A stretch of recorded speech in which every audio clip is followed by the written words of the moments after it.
semua manusia.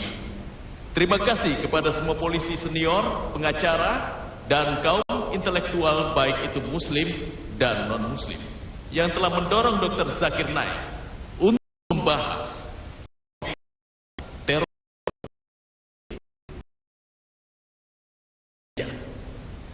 Terima kasih juga pada Hakim Hosbet Sures yang berpartisipasi sebagai tamu utama hari ini.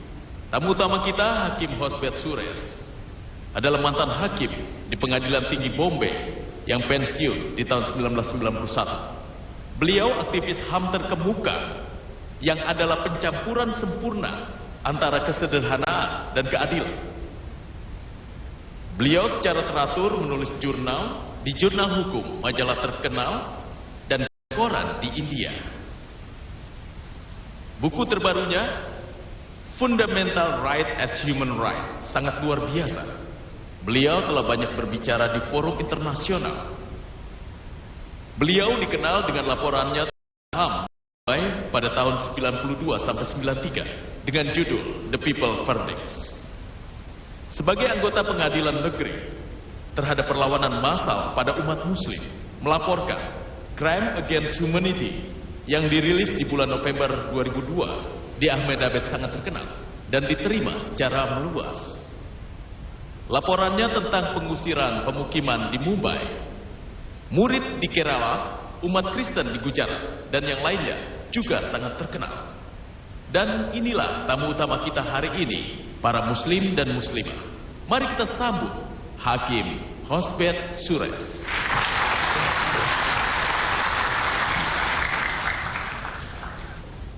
Saudara-saudara, kurasa aku harus mengutip seorang hakim besar dari Inggris yang telah tiada.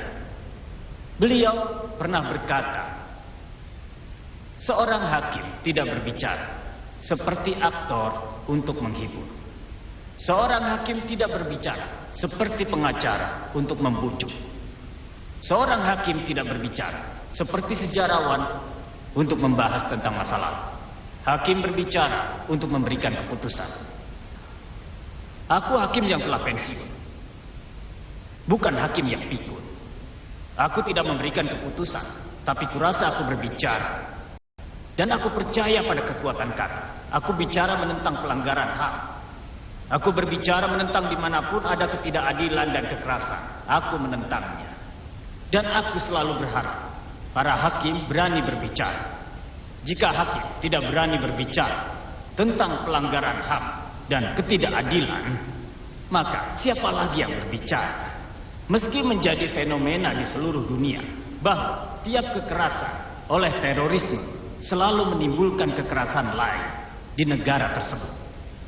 Ini seperti lingkaran setan yang tidak akan ada solusi akhirnya. Pada tahun 1994 terjadi beberapa ledakan bom di Delhi dan sekitar Delhi. Khalistanis, pergerakan Khalistanis sangat aktif pada saat itu. Khalistanis adalah teroris pada saat itu. Jadi, apa yang kita lakukan untuk mengendalikan teroris? Kita mengeluarkan hukum TADA.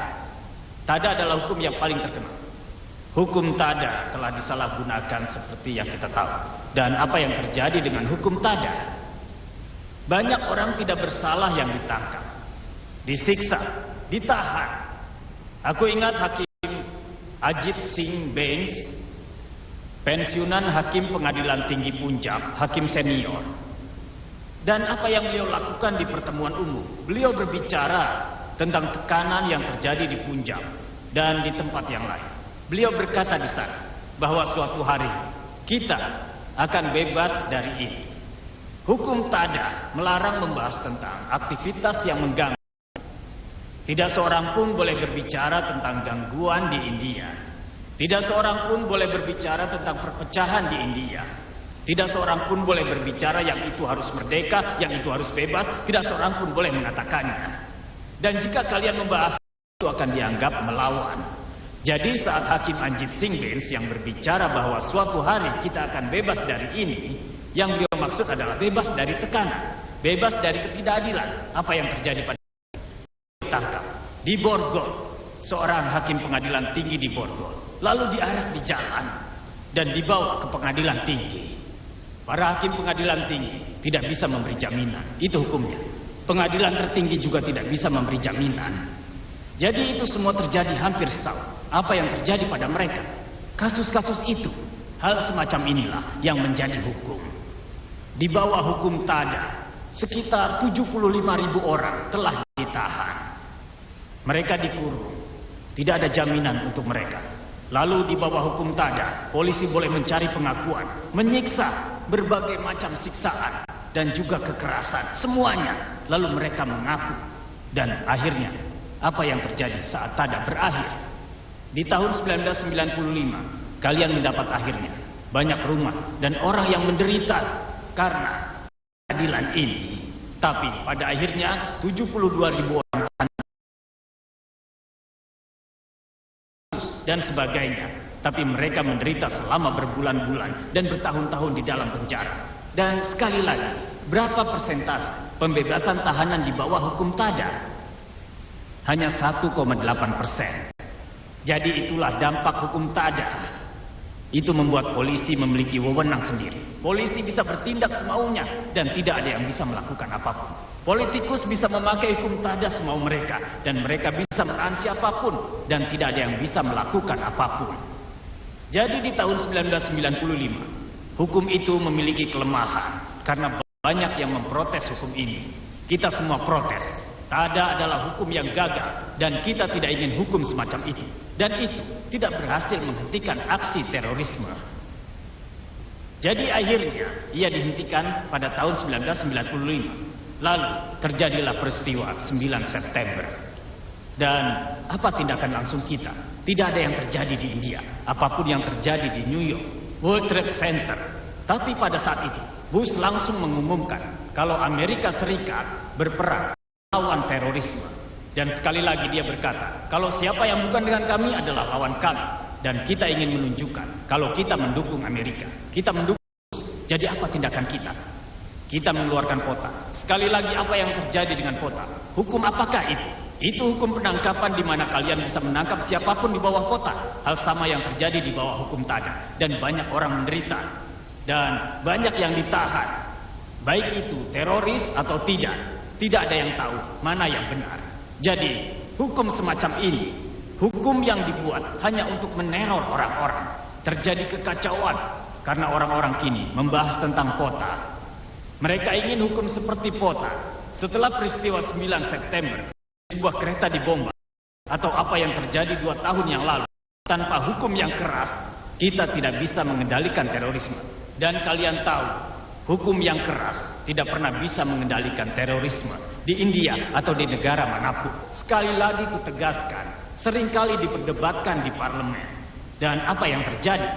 Dan saat semua sedang memperdebatkan, parlemen diserang pada tanggal 13 Desember 2001. Itu terjadi setelah hukum pota diresmikan di Kalkuta. Beberapa pusat informasi dibom.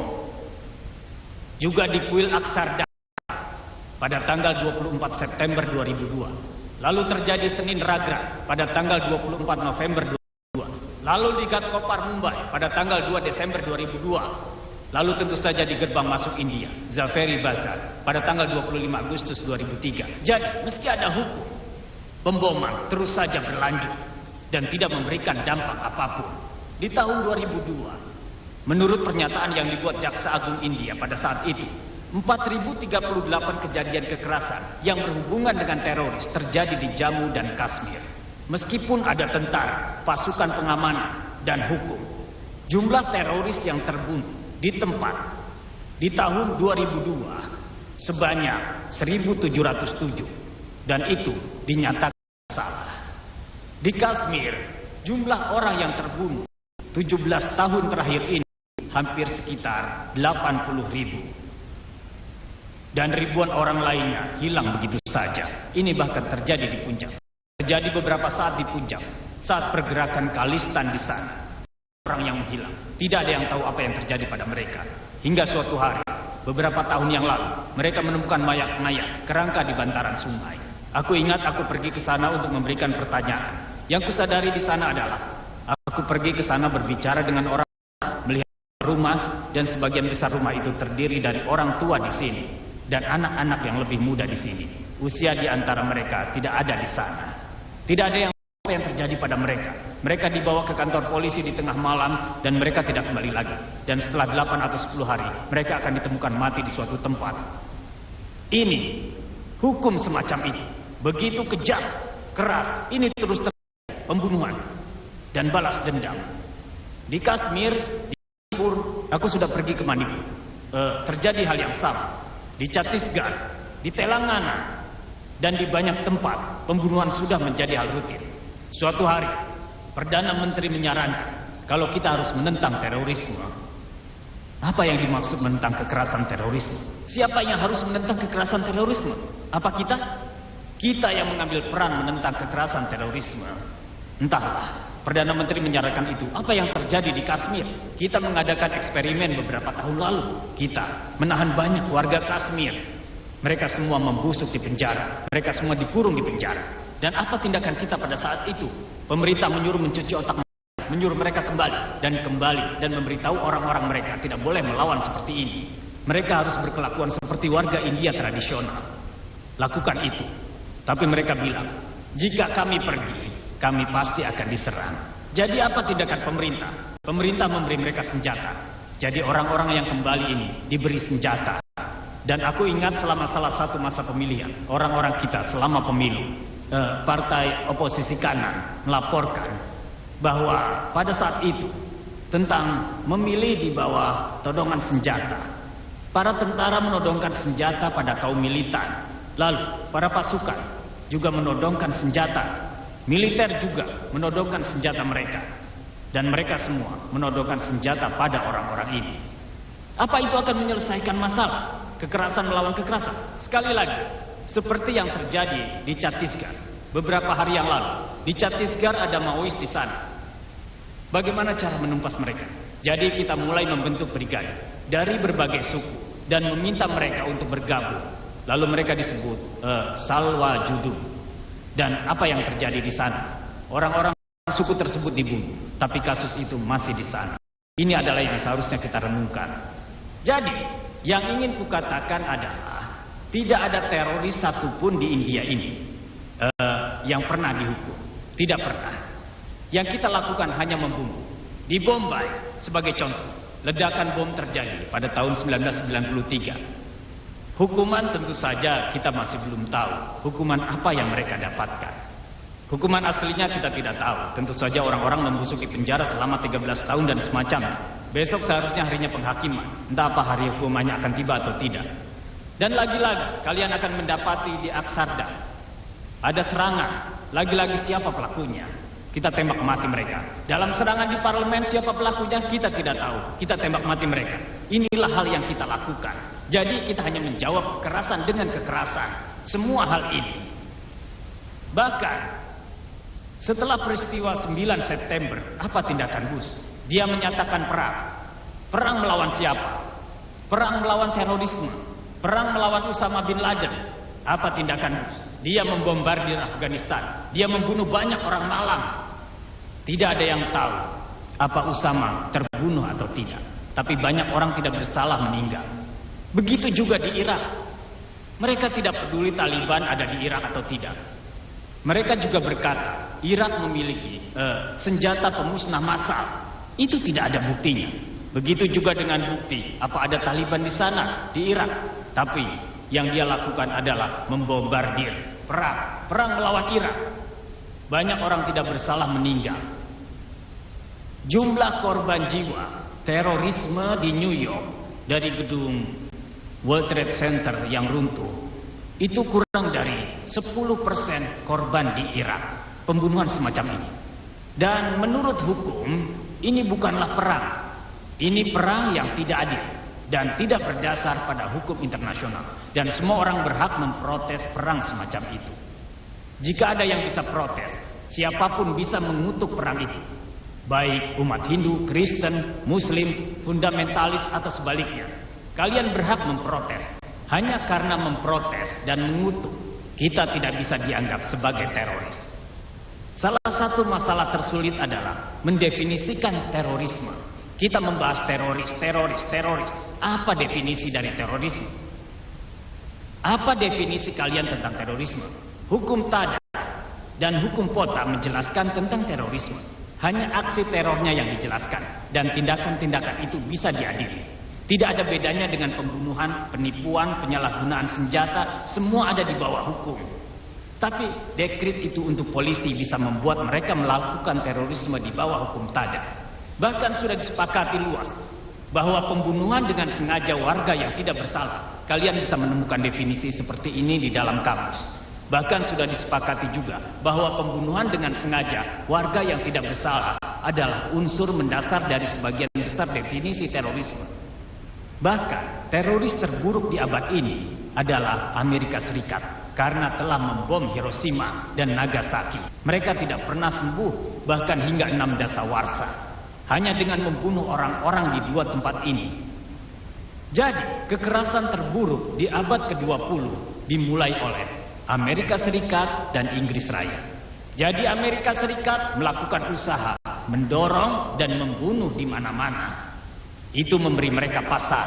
Itu memberi mereka pasar untuk memasok bom. Begitu juga dengan kepercayaan bahwa dengan membunuh memberi mereka pasar. Begitu kejamnya kedua negara itu mencari kekuasaan. Yang satu tentu saja dengan superpowernya Amerika Serikat, yang satunya membangun kekuasaan di dalam bidangnya sendiri. Sehingga menjadi perang dunia. Dengan cara ini, terorisme telah menjadi jaminan masa depan bagi orang-orang semacam ini. Dengan kata lain, jaminan masa depan untuk kebijakan Amerika Serikat adalah perang yang tanpa henti. Selama ada rasa takut akan terorisme, mereka bahagia. Dampak dari perang ini hingga ke seluruh dunia. Apakah kebebasan telah terwujud? Kita sekarang berubah menjadi apa yang disebut sebagai masyarakat yang waspada. Zaman sekarang bisa kalian lihat saat masuk, kita semua harus bagaimana? Semua orang harus diperiksa untuk keamanan internal. Jadi kita sedang menuju masyarakat yang waspada. Keamanan lebih penting, bukan kebebasan keamanan kalian. Di dalam koran juga ada apa yang disebut sistem informasi penumpang di muka. Kalian naik pesawat dari London, dalam 15 menit semua riwayat kalian telah dikirim ke Bombay atau di tempat tujuan kalian. Lalu saat kalian sampai, polisi sudah ada di sana. Polisi sudah tahu semua riwayat kalian. Mereka akan meminjam waktumu setengah jam. Mereka bisa melakukan apapun semau mereka. Contohnya yang terjadi di Amsterdam. Seperti yang kalian tahu, ada orang-orang yang bertingkah di dalam pesawat dengan sangat mencurigakan. Penampilan mereka, baju mereka, bahasa mereka tampak seperti Arab, tampak seperti Muslim yang berjanggut, dan para wanitanya yang memakai burka. Ini semua mencurigakan. Ini karakter yang mencurigakan. Hal semacam ini, jadi keamanan menjadi lebih penting, dan kebijakan inilah yang terjadi. Dan sebagai hasilnya, ada banyak hal yang terjadi dimanapun di India. Karena di bawah kewaspadaan masyarakat, polisi bisa bertindak semaunya. Beberapa hari yang lalu ada serangan. Ada seseorang yang ditemukan di dalam gedung yang ditinggalkan. Apa yang terjadi? Polisi tiba-tiba mendapati kalau dia seorang Pakistan dan mereka berkata, tidak ada yang tahu. Ayo kita bunuh saja dia. Tidak ada bukti atau semacamnya. Jadi begitulah kewaspadaan masyarakat. Masyarakat menerimanya, tidak protes. Siapa yang dibunuh? Tidak ada yang kehilangan. Jadi kepercayaan ini membantu polisi untuk tidak perlu membuktikan kasus. Mereka bisa menahan semua mereka di kantor polisi. Hanya dengan itu mereka, tanpa pemikiran, tanpa apapun, atau nama investigasi. Faktanya beberapa hari lalu aku pergi ke komisi minoritas. Apa yang terjadi? Orang-orang dengan semena-mena dikepung dan dibawa ke kantor polisi. Apakah artinya hukum jika mereka dibawa ke kantor polisi? Sesuai dengan hukum terdakwa, seharusnya dicatat pernyataannya. Lalu mereka bisa pulang. Itu tidak akan berlaku bila kalian tersangka, maka kalian harus mati di suatu tempat. Mereka akan menggali informasi dari kalian, tapi mereka tidak bisa begitu saja membawa kalian ke kantor polisi dan kalian harus berkata, kalian menuduhku. Kalian sama sekali tidak mengenalku, tapi kalian menuduhku.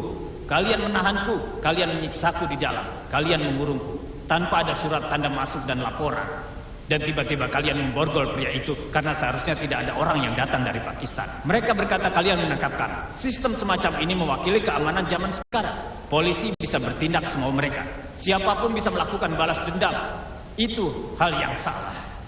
Atas nama keamanan, setiap gerakan kalian bisa dilacak. Contohnya adalah rekening bank kalian, transaksi kalian, semuanya diawasi. Atas nama keamanan, kalian bisa saja menjual properti kalian di Bombay. Kalian bisa menyewakan rumah dan ruko kalian. Tapi, jika kalian menginformasikannya pada polisi, jadi mereka harus diberitahu. Jadi, kebebasan dikorbankan. Kalian secara harfiah telah diperbudak. Tidak lama hal ini akan mengakar. Pada akhirnya, perlahan hak kalian akan direnggut. Kebebasan kalian akan direnggut perlahan. Kalian diperbudak. Hal semacam ini. Dan kalian tahu ini bukan hal baru. Saat Tada diperkenalkan, tujuan awalnya juga adalah keamanan.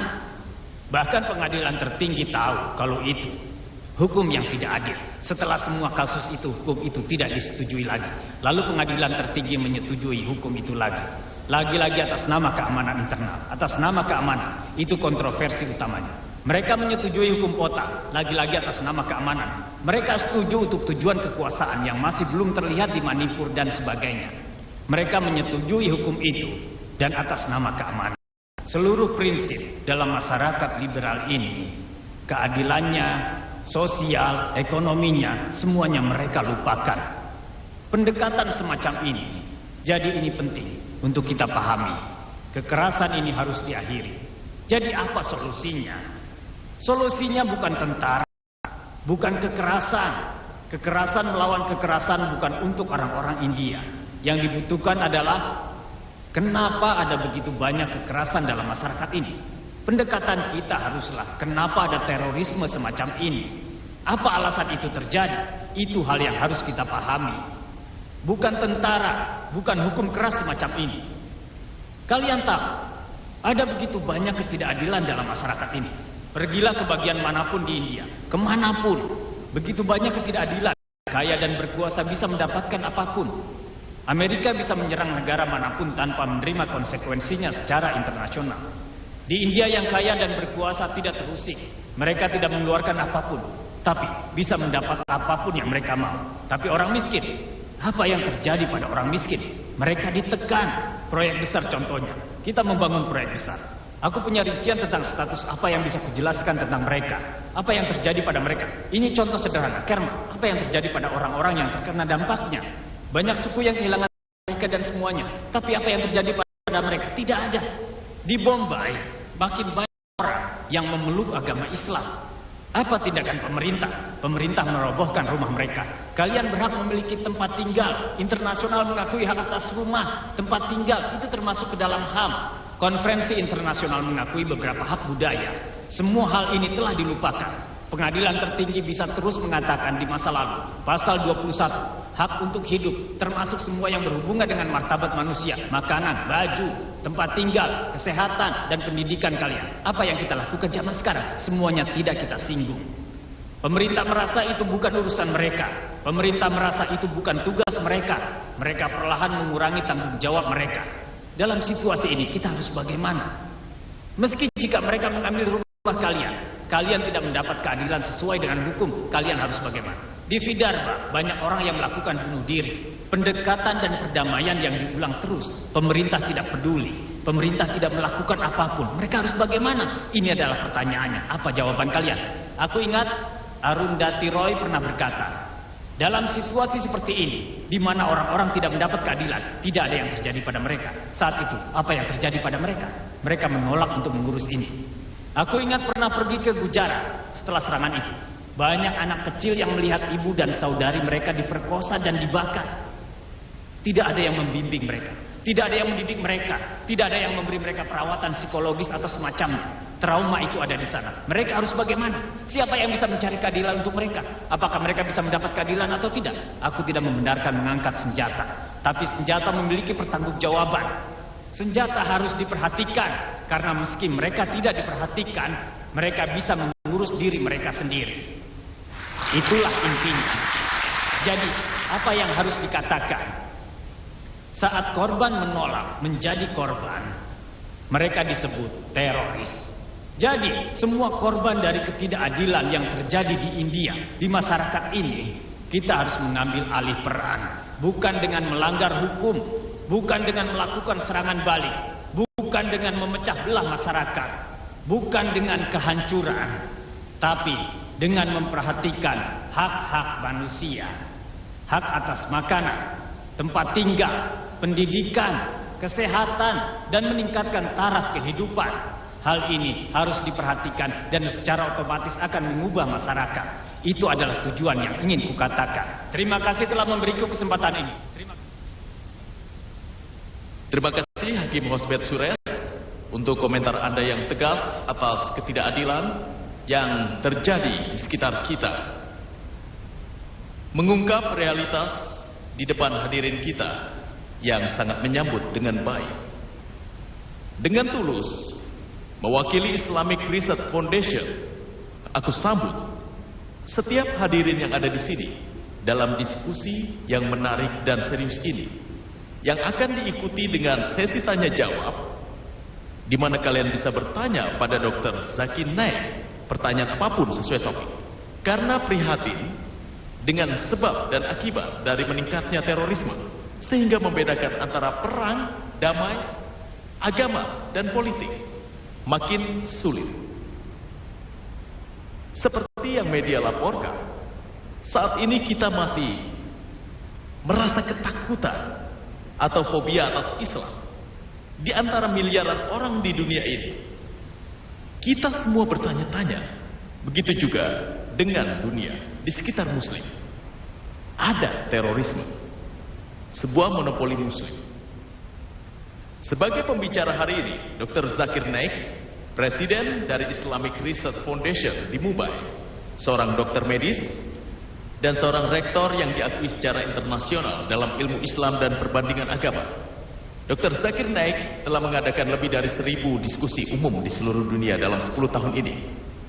Beliau tampil secara teratur dalam banyak saluran TV internasional di 153 negara.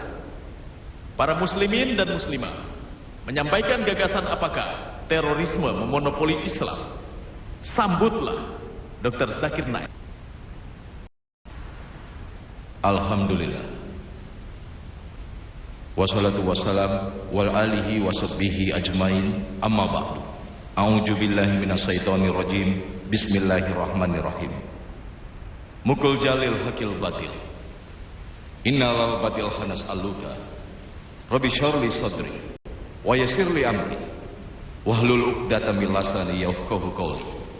Hakim Hosbet Sures yang rendah hati, para senior yang kuhormati, para muslim dan muslimah, kusambut kalian semua dengan salam Islam.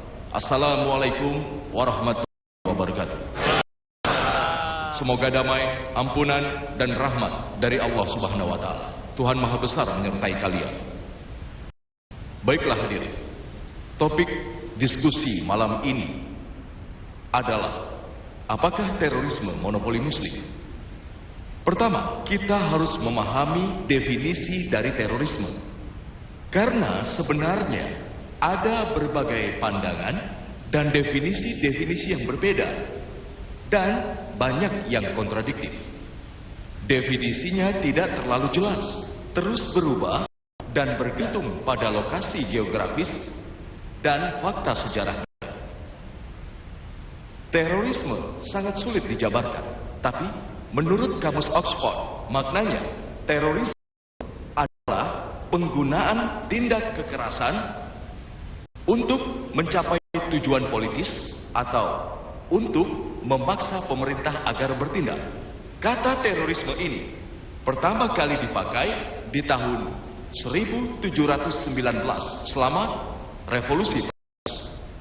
Dan di tahun 1719 seorang negarawan Inggris menulis buku dan kemudian memakai kata ini untuk menjabarkan pemerintahan rezim Prancis.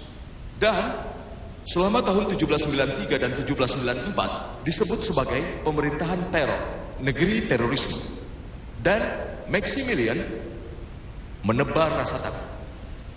Dia memimpin pemerintahan dan saat itu dia telah membunuh ribuan orang. Dia telah memancung ribuan orang yang tidak bersalah.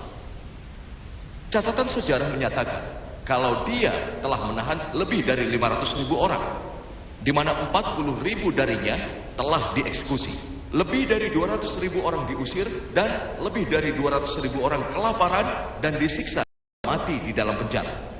Jadi kata terorisme pada awalnya disebut untuk menjabarkan orang-orang selama revolusi Prancis.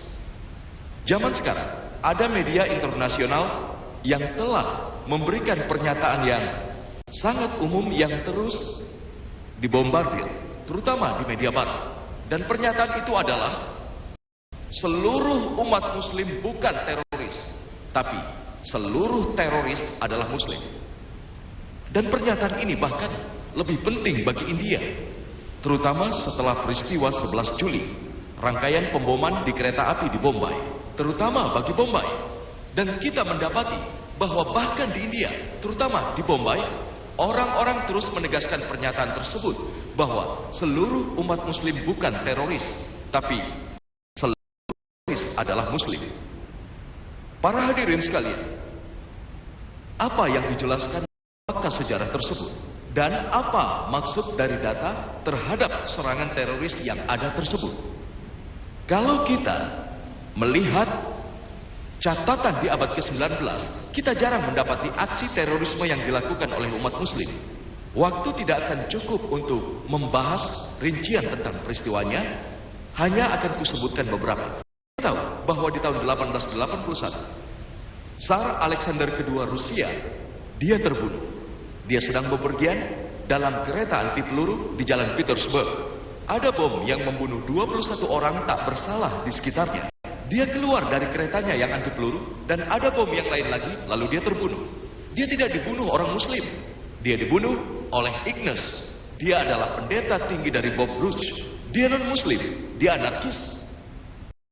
Kita tahu kalau di tahun 1886 ada sebuah ledakan bom yang terjadi di Haymarket di Chicago saat unjuk rasa buruh, dan 12 orang tidak bersalah terbunuh. Salah satunya adalah polisi bernama M.J. Deegan. 6 polisi luka dan meninggal di rumah sakit. Orang-orang yang bertanggung jawab akan aksi ini bukan orang muslim. Mereka 8 orang anarkis, semuanya non-muslim.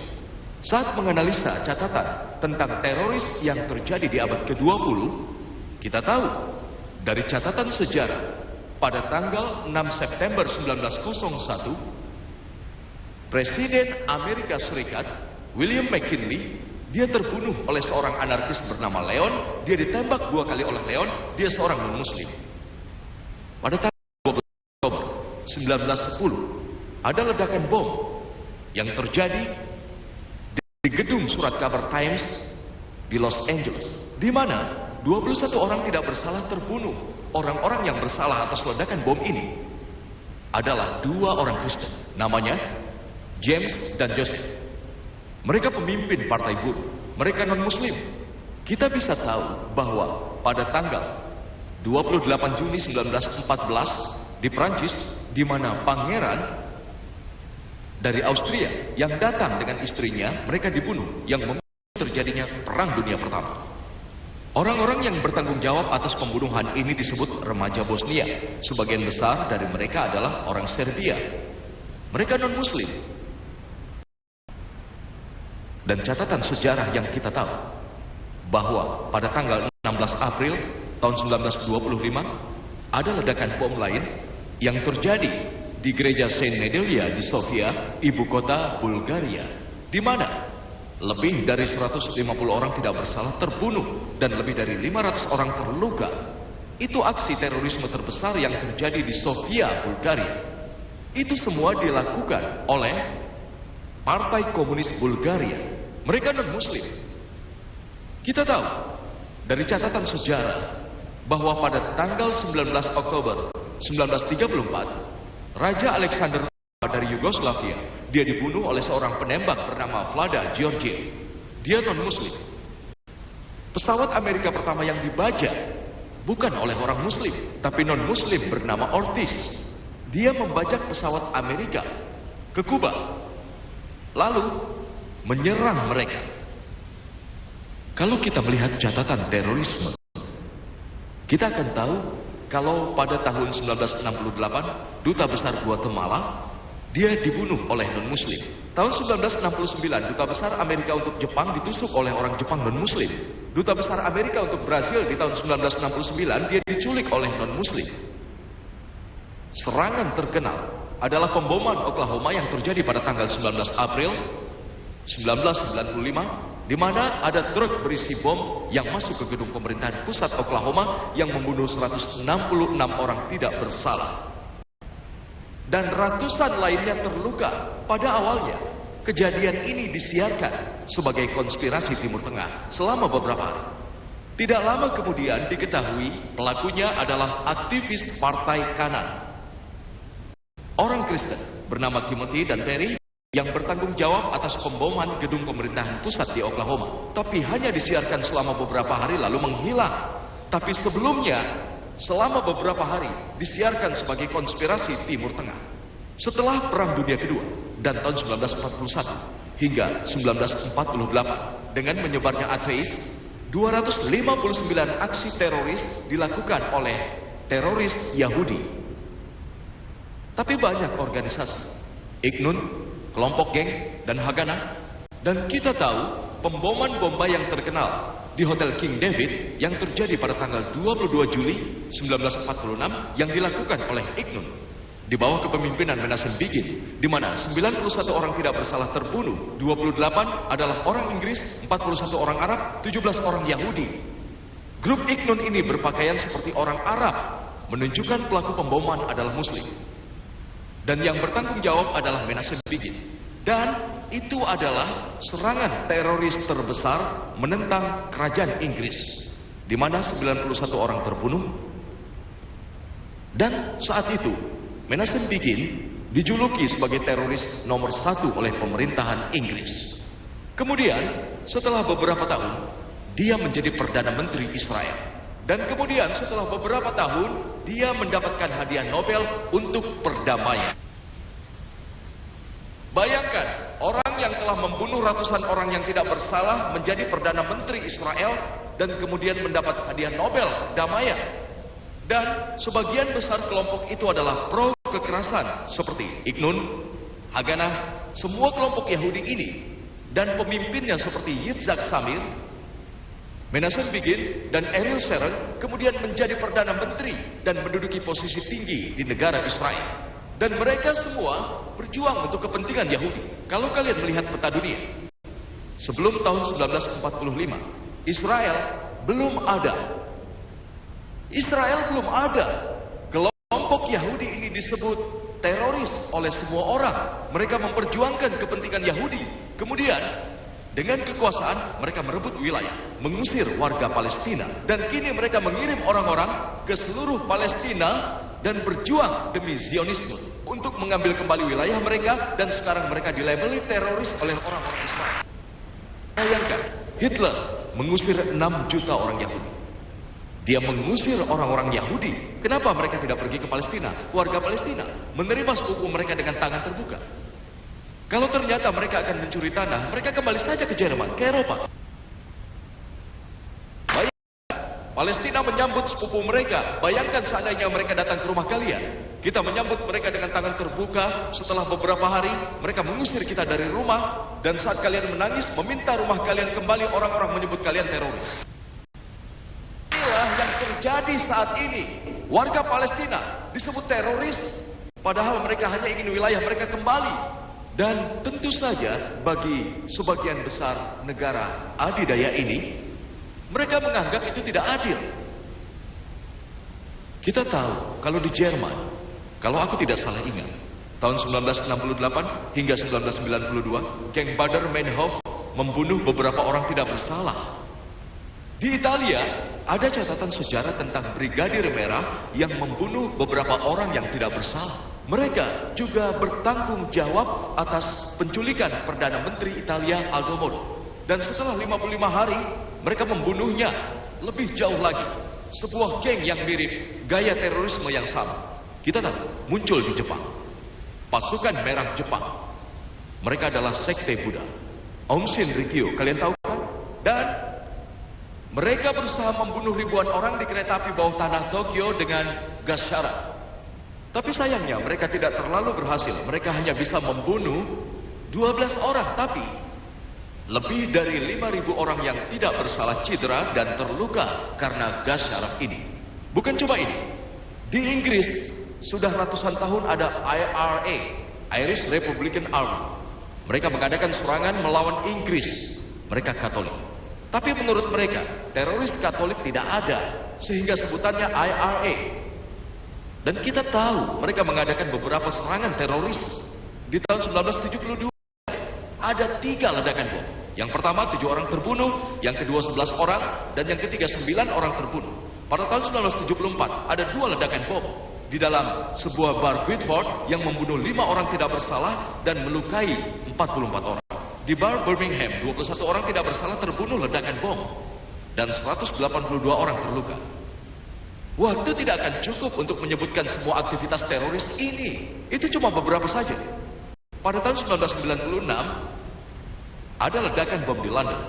2 orang terbunuh dan lebih dari 100 orang terluka. Di tahun yang sama pula, bom meledak di daerah perbelanjaan di Manchester di mana 262 orang terluka. Tahun 1998 ada ledakan bom Bambridge di mana 200 kilo bom ditemukan di sebuah mobil di mana 35 orang tidak bersalah terluka. Di tahun yang sama kita tahu dari catatan tentang ledakan bom Omek di mana 200 kilo bom ditaruh di dalam mobil dan 29 orang tidak bersalah terbunuh dan 330 terluka. Semua catatan ini dari sumber non-muslim, bukan dari muslim.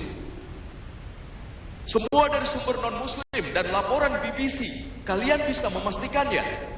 Tapi seringkali jumlahnya banyak. Seperti yang kita tahu jumlahnya beda. 296, 294, 293 atau bisa dibilang sekitar 290. Jumlah di laporan mungkin bisa berbeda. Kalau kalian tahu angkanya pasti akan tepat. Semua ini dari sumber non-muslim. Tahun 2001 BBC dibombardir oleh IRA, tapi orang-orang ini tidak disebut sebagai teroris Katolik. Sekarang, pemerintah Inggris lebih takut pada teroris Muslim. Aku tidak tahu dari catatan pemerintah Inggris tentang berapa banyak ledakan bom teroris Muslim di Inggris. Bahkan pemboman di London pada tanggal 17 Juli, tidak ada laporan jelas, tapi umat Muslim yang dicurigai, tapi belum jelas. Lebih dari 50 orang terbunuh. Ada yang bilang 52, 56, yang jelas 50 orang yang terbunuh. Kalau kita setuju dengan pendapat mereka bahwa orang Muslim yang melakukan pemboman tanggal 17 Juli itu, tapi tahun 2005 terjadi ledakan bom oleh IRA. IRA melakukan pemboman yang sangat luar biasa. Mereka membunuh ratusan dan ribuan orang, tapi sekarang pemerintah Inggris lebih takut. IRA sudah melakukannya ratusan tahun yang lalu. Tapi karena cara George Bush, Tony Blair lebih takut pada teroris Muslim daripada IRA yang melakukan serangan teroris selama lebih dari ratusan tahun. Kita tahu dari catatan sejarah bahwa di Spanyol dan Prancis, organisasi teroris bernama ETA telah melakukan 36 serangan. Dan di Afrika ada begitu banyak organisasi yang terbentuk yang patut disebutkan. Dan salah satu yang terkenal disebut sebagai Lord Salvation Army, sebuah organisasi teroris Kristen. Mereka melatih anak-anak untuk melakukan serangan. Lalu kita beralih ke Sri Lanka. Kita tahu tentang LTTE, Macan Tamil. Mereka itu seharusnya menjadi organisasi teroris paling terkenal dan paling kejam di dunia. Ada orang-orang yang ahli dalam bom bunuh diri, dan mereka bahkan memakai anak-anak. Mereka dilatih dan ikut berperan dalam bom bunuh diri. Biasanya orang-orang hanya tahu bom bunuh diri dari Palestina dan Irak. Bahkan tercatat bahwa orang-orang yang terkenal dengan bom bunuh diri adalah LTTE. Macan Tamil, siapa mereka? Mereka orang Hindu. Tapi India tidak menyebutnya teroris Hindu. Mereka menyebutnya LTTE.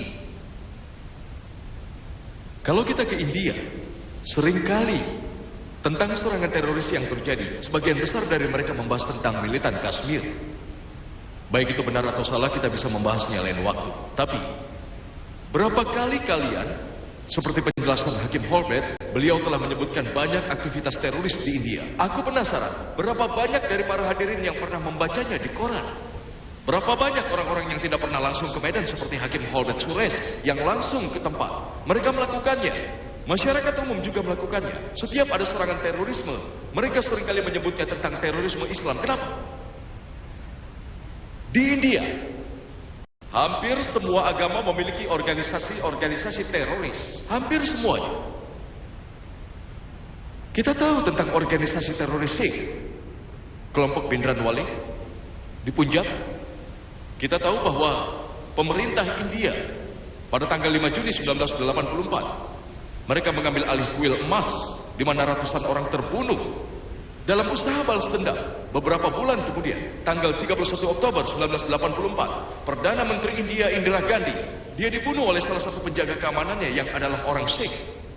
Kalau kalian mengunjungi situs South Asian Terrorism, bukan dibuat orang Muslim, tapi oleh non-Muslim, dan kalian akan melihat daftar serangan yang dibuat oleh non-Muslim. Teroris Muslim adalah yang minoritas, tapi media tidak menekankannya. Kalau kita pergi ke timur laut India, Tripura, ada organisasi teroris Kristen seperti ATTF, All Tripura Tigers Force, dan NLFD, National Liberation Front of Tripura. Mereka orang Kristen. Mereka membunuh beberapa orang Hindu. Dilaporkan di situs tersebut tentang pembunuhan orang Hindu. Tanggal 2 Oktober 2004, 44 orang Hindu dibunuh dan beberapa terluka oleh kelompok ini. Mereka orang Kristen. Di asal ada Ulfa. Ulfa saja dalam kurun waktu 16 tahun ini, dari tahun 1990 hingga 2006, mereka telah berhasil melakukan 749 serangan teroris. Mereka melebihi militan di Kashmir. 740 serangan teroris yang sudah dilaporkan. Tapi kalau kita membaca koran, kita semua hanya tahu tentang serangan Kashmir. Dan aku ingat beberapa tahun lalu, alhamdulillah atas rahmat Tuhan, dari beberapa bagian India, beberapa bagian dunia, aku punya banyak pendengar dari Kashmir. Tapi aku bingung akan datang atau tidak. Akhirnya, September 2003, aku putuskan untuk pergi ke Kashmir. Lalu kami membahas soal Srinagar. Lalu mereka mengatakan kalau organisasi tersebut selama 14 tahun itu pertama kalinya mereka diizinkan untuk melakukan diskusi umum. Dan organisasi tersebut diizinkan untuk bicara di lapangan polo di Kashmir, di mana ratusan ribu orang hadir. Apa semuanya lancar? Dan pemerintah memberiku pengawal. Dan aku terheran kenapa ada orang-orang bersenjata denganku. Aku pernah bicara di berbagai acara. Dan ya saat itu aku tidak merasa itu dibutuhkan. Kemudian kebetulan aku harus berceramah di suatu tempat. Dan saat sampai di bandara, aku lihat pengawal di sekitarku. Apa itu benar? Lalu aku bersyukur pada Tuhan. Alhamdulillah. Kalau mereka tidak ada di sana, aku tidak akan kembali kemana. Aku tidak tahu. Aku tidak tahu kalau ada begitu banyak teroris di Assam. Ulfa dilatih hanya untuk menarget Muslim. Berapa kali media mengulas soal mereka? Karena ini tidak menarik, laporan ini bisa muncul di berita. Memang muncul, hanya sedikit yang menyadarinya. Tajuk beritanya adalah di antara banyak organisasi, ada organisasi Naxalit. Kita tahu tentang MOIS. MOIS dikenal pernah melakukan terorisme nomor 1 di India. MOIS itu sangat ekstrim. Di Nepal, 7 tahun terakhir mengadakan 1999 serangan. Dan dari 600 distrik di India, menurut pemerintah India, menurut situs terorisme tadi, mereka ada di 150 distrik di India. Mereka telah melakukan serangan teroris di sepertiga bagian India. Nomor 1, kalau kalian bandingkan orang-orang yang terbunuh, serangan yang dilakukan, dibandingkan militan Kashmir, sangat jauh berbeda. MOIS adalah bahaya terbesar bagi India. Tapi lagi-lagi, kita mendapati kalau pemerintah lebih takut pada teroris Islam. Kenapa? Alasannya adalah George Bush. Beberapa hari yang lalu, di malam peristiwa September, aku menulis artikel, bukan di halaman depan, tapi artikel yang cukup besar, bahwa 875 roket, seluruh amunisi 875 roket yang seharusnya dipasok untuk MOIS, mereka ditahan.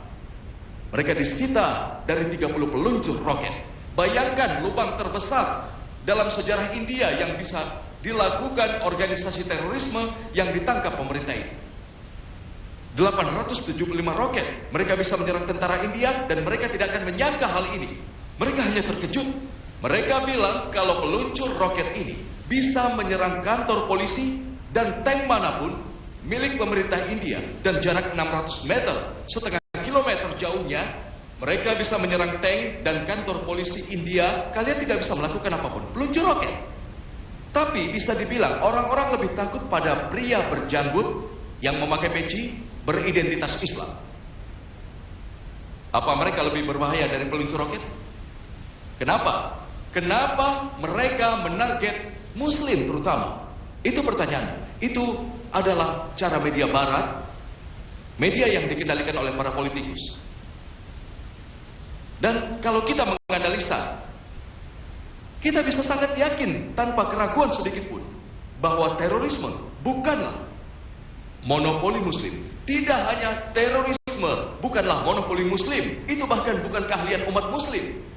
Itu bahkan bukan yang diperintahkan Islam. Itu dilarang dalam Islam.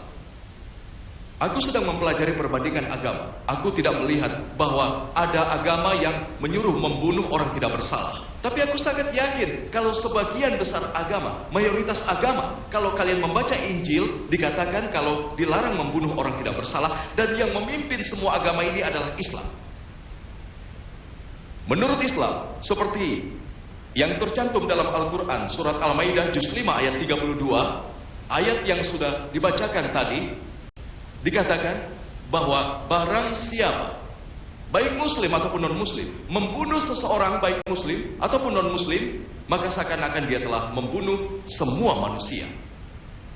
Aku tahu banyak kitab agama yang melarang membunuh manusia. Tapi Al-Quran tidak hanya menyebutkan itu. Dikatakan di sana bahwa barang siapa membunuh seseorang, bukan karena orang itu membunuh orang lain, atau bukan karena membuat kerusakan di bumi, maka seakan-akan dia telah membunuh semua manusia. Al-Quran lebih maju dengan mengatakan jika membunuh orang yang tidak bersalah, sama dengan membunuh semua manusia. Aku tidak pernah tahu kitab lain yang mengatakan jika membunuh orang yang tidak bersalah, sama dengan membunuh semua manusia. Dan Al-Quran juga yang mengatakan bahwa barang siapa yang memelihara kehidupan seorang manusia, maka seakan-akan dia memelihara kehidupan semua orang. Islam berasal dari kata Arab salam yang berarti damai. Islam berasal dari kata Arab salam yang berarti berserah diri kepada Tuhan yang Maha Kuasa. Islam adalah kedamaian yang didapat dengan berserah diri pada Tuhan yang Maha Kuasa. Islam mengutuk segala jenis terorisme, segala tindakan yang membunuh orang tidak bersalah. Tidak pandang bulu, baik pada peristiwa 9 September saat Menara Kembar diserang, atau peristiwa 7 Juli, lebih dari 50 orang tidak bersalah terbunuh dalam bom London. Pemboman New October, di mana lebih dari 3.000 orang terbunuh di bom London, lebih dari 50 orang terbunuh, atau rangkaian ledakan bom di tahun 1993 di Bombay, di mana lebih dari 250 orang terbunuh, atau ledakan bom yang terjadi terus-menerus pada tanggal 11 Juli 2006, di mana lebih dari 200 orang terbunuh. Mereka dihujat, mereka dilarang. Kalian tidak bisa dibenarkan jika membunuh orang yang tidak bersalah. Banyak Muslim. Seringkali pemerintah berhenti mengurus itu semua. Aku tahu kenapa harus berhenti. Aku bisa melihat mereka berusaha menyalahkan ribuan warga Afghanistan yang terbunuh di Afghanistan, ribuan orang tidak bersalah yang terbunuh di Irak, ribuan orang tidak bersalah terbunuh di Gujarat, ribuan orang terbunuh di Palestina, ribuan orang terbunuh di Lebanon. Kenapa harus berhenti? Apa yang kalian takutkan? Semua bentuk terorisme di mana orang tidak bersalah terbunuh harus dikutuk, baik dilakukan oleh Muslim ataupun non-Muslim. Kita tidak punya catatan kalau peristiwa 9 September atau peristiwa 7 Juli atau rangkaian ledakan bom di kereta api dilakukan oleh Muslim. Itu hanyalah hipotesis. Tapi tetap saja setelah terbukti benar, baik pelakunya Muslim atau non-Muslim, itu harus dikutuk, harus dilarang. Kita tahu kalau sebagian besar agama tidak ada yang menyarankan untuk membunuh orang tidak bersalah. Terorisme bukanlah monopoli dari agama manapun. Tapi kalau kita analisa, ada teroris yang mengaku adalah umat agama tertentu. Lalu kita menganalisa mereka dari berbagai jenis agama. Ada terorisme Kristen, teroris Katolik, teroris Yahudi, teroris Hindu, teroris Muslim, teroris Buddha, dan teroris Sikh. Teroris mengaku dari berbagai macam agama. Tapi sebagian besar agama mereka mengutuk pembunuhan orang yang tidak bersalah. Dan saat kita melakukannya, kita tahu Kalau agama tidak menyarankan pembunuhan orang yang tidak bersalah. Saat kita melakukan ini dan berusaha mencari tahu bahwa orang-orang yang membunuh orang tidak bersalah, yang mengaku atas nama agama, orang nomor satu yang telah membunuh banyak orang yang tidak bersalah, siapa dia? Siapa dia? Hitler. Dia telah memenjarakan 6 juta Yahudi. Dan tidak secara langsung kalau kalian menghitung orang yang terbunuh di Perang Dunia Kedua, 16 juta orang. Nomor satu, apa dia Muslim? Dia orang Kristen. Joseph Stalin yang disebut Paman Joe, dia diperkirakan telah membunuh 20 juta orang. Dia telah membuat 14,5 juta orang mati kelaparan. Kalau kita pergi ke Cina, Mao Zedong, dia telah membunuh 14 hingga 20 juta orang. Dia seorang non-muslim. Dia non-muslim. Dari catatan sejarah, kalau Benito Mussolini di Italia saja sudah membunuh 400.000 orang, tidak bersalah. Orang yang dari namanya menjadi nama revolusi Prancis, Maximilien Robespierre, dia telah membuat kelaparan dan menyiksa hingga mati lebih dari 200.000 orang dan mengeksekusi lebih dari 40.000 orang. Asoka, kalian tahu, di salah satu perang Kalingga saja, dia telah membunuh lebih dari 100.000 orang. Apa dia Muslim? Dia orang Hindu. Kita juga punya kambing hitam. Ingatkah akan Saddam Hussein? Dia bertanggung jawab atas ratusan ribu orang. Tapi embargo yang dilakukan George Bush di Irak saja sudah membunuh lebih dari 1,5 juta anak Irak. 1,5 juta sekaligus. Politik embargo yang dilakukan Amerika dan PBB di Irak telah membunuh 1,5 juta anak.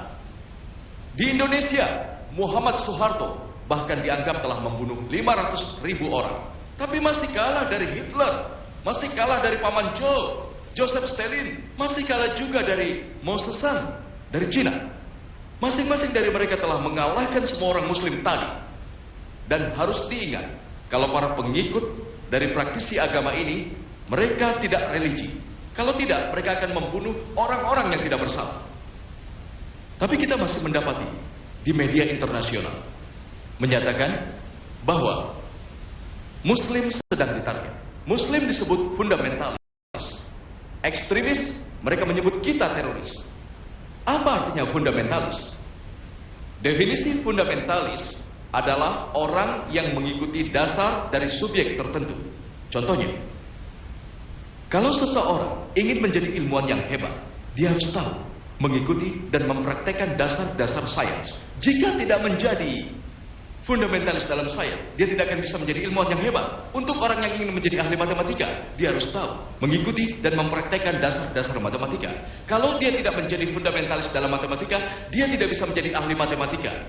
Kalian tidak bisa menganggap semua fundamentalis sama, semua bagus atau semua buruk. Tergantung di bidang mana dia menjadi fundamentalis. Kalian harus melihatnya dulu. Kalau ada perampok fundamentalis yang profesinya merampok, dia buruk bagi masyarakat. Di sisi lain, kalau ada dokter fundamentalis yang menyelamatkan ribuan orang, dia bagus untuk masyarakat. Jadi tergantung pada bidang fundamentalis orang tersebut, kalian harus melihatnya dulu. Sejauh yang ku tahu, aku adalah Muslim fundamentalis dan aku bangga menjadi Muslim seperti itu. Karena aku tahu, aku mengikuti dan aku berjuang mempraktekkan dasar-dasar Islam. Dan aku tahu, kalau tidak ada Muslim fundamentalis manapun yang tidak peduli kemanusiaan,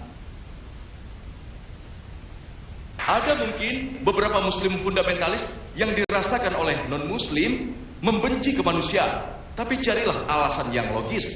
Dan kita lihatlah latar belakang fundamentalis ini, karena tidak ada satupun orang yang bisa menunjukkan Muslim fundamentalis yang membenci kemanusiaan. Kata fundalisme sendiri, menurut Kamus Webster, pertama-tama disebut untuk menjabarkan sekelompok orang Kristen di awal abad ke-20 di Amerika yang memprotes gereja. Mereka disebut Kristen Protestan. Pada awalnya gereja yakin kalau pesan di Injil adalah dari Tuhan. Tapi umat Kristen Protestan yakin kalau pesan Injil tidak hanya dari Tuhan, tapi tiap kata di Injil adalah dari Tuhan. Kalau ada yang bisa membuktikan kalau tiap kata Injil dari Tuhan, Maha Kuasa, maka tentu saja itu pergerakan yang bagus. Kalau ada yang bisa buktikan tiap kata dari Injil bukan dari Tuhan, maka itu bukan pergerakan yang bagus. Kalau kita mencari arti kata fundamentalis, di kamus Oxford dikatakan kalau fundamentalis adalah orang yang dengan berpegang teguh pada ajaran kuno ataupun doktrin-doktrin dari agama manapun. Tapi kalau melihat edisi Oxford yang baru, ada yang berubah. Di edisi baru dikatakan kalau fundamentalis adalah orang yang berpegang teguh pada ajaran kuno atau doktrin-doktrin dari agama manapun, terutama Islam. Kata Islam telah ditambahkan ke pengertian yang direvisi jika berpikir tentang Muslim kalian akan membayangkan fundamentalis, ekstremis, dan juga teroris. Dan banyak orang Muslim yang tidak mau disebut fundamentalis dan ekstremis. Aku berani berkata, aku ekstremis. Ekstremis jujur, ekstremis adil, ekstremis baik, ekstremis damai, ekstremis pemaaf. Aku ingin tahu, apa salahnya menjadi ekstremis adil, ekstremis jujur, ekstremis baik, dan ekstremis pemaaf? Tidak bisa kalau diuntungkan saja baru berkata ekstremis adil. Dan begitu pun sebaliknya kalian harus ekstremis adil. Itu yang difirmankan Al-Quran. Kitab agama yang diwahyukan oleh Tuhan yang Maha Kuasa berkata, kita harus ekstremis adil. Kita tidak bisa hanya adil saat kita menginginkan keadilan. Itu tidak mungkin. Jadi apa salahnya? Aku ingin menanyakan siapapun, apakah dengan menjadi ekstremis jujur salah, ekstremis adil salah, ekstremis damai salah? Kita harus menjadi ekstremis, tapi di arah yang benar. Kalau ada yang menyebutku ekstremis, aku memang harus jadi muslim ekstremis. Kalau tidak jadi ekstremis, aku tidak bisa menjadi muslim yang baik. Ya memang harus begitu. Aku tahu sistem pengetahuan ini telah dimanipulasi. Definisinya terus berubah. Tapi kita harus membalik semuanya.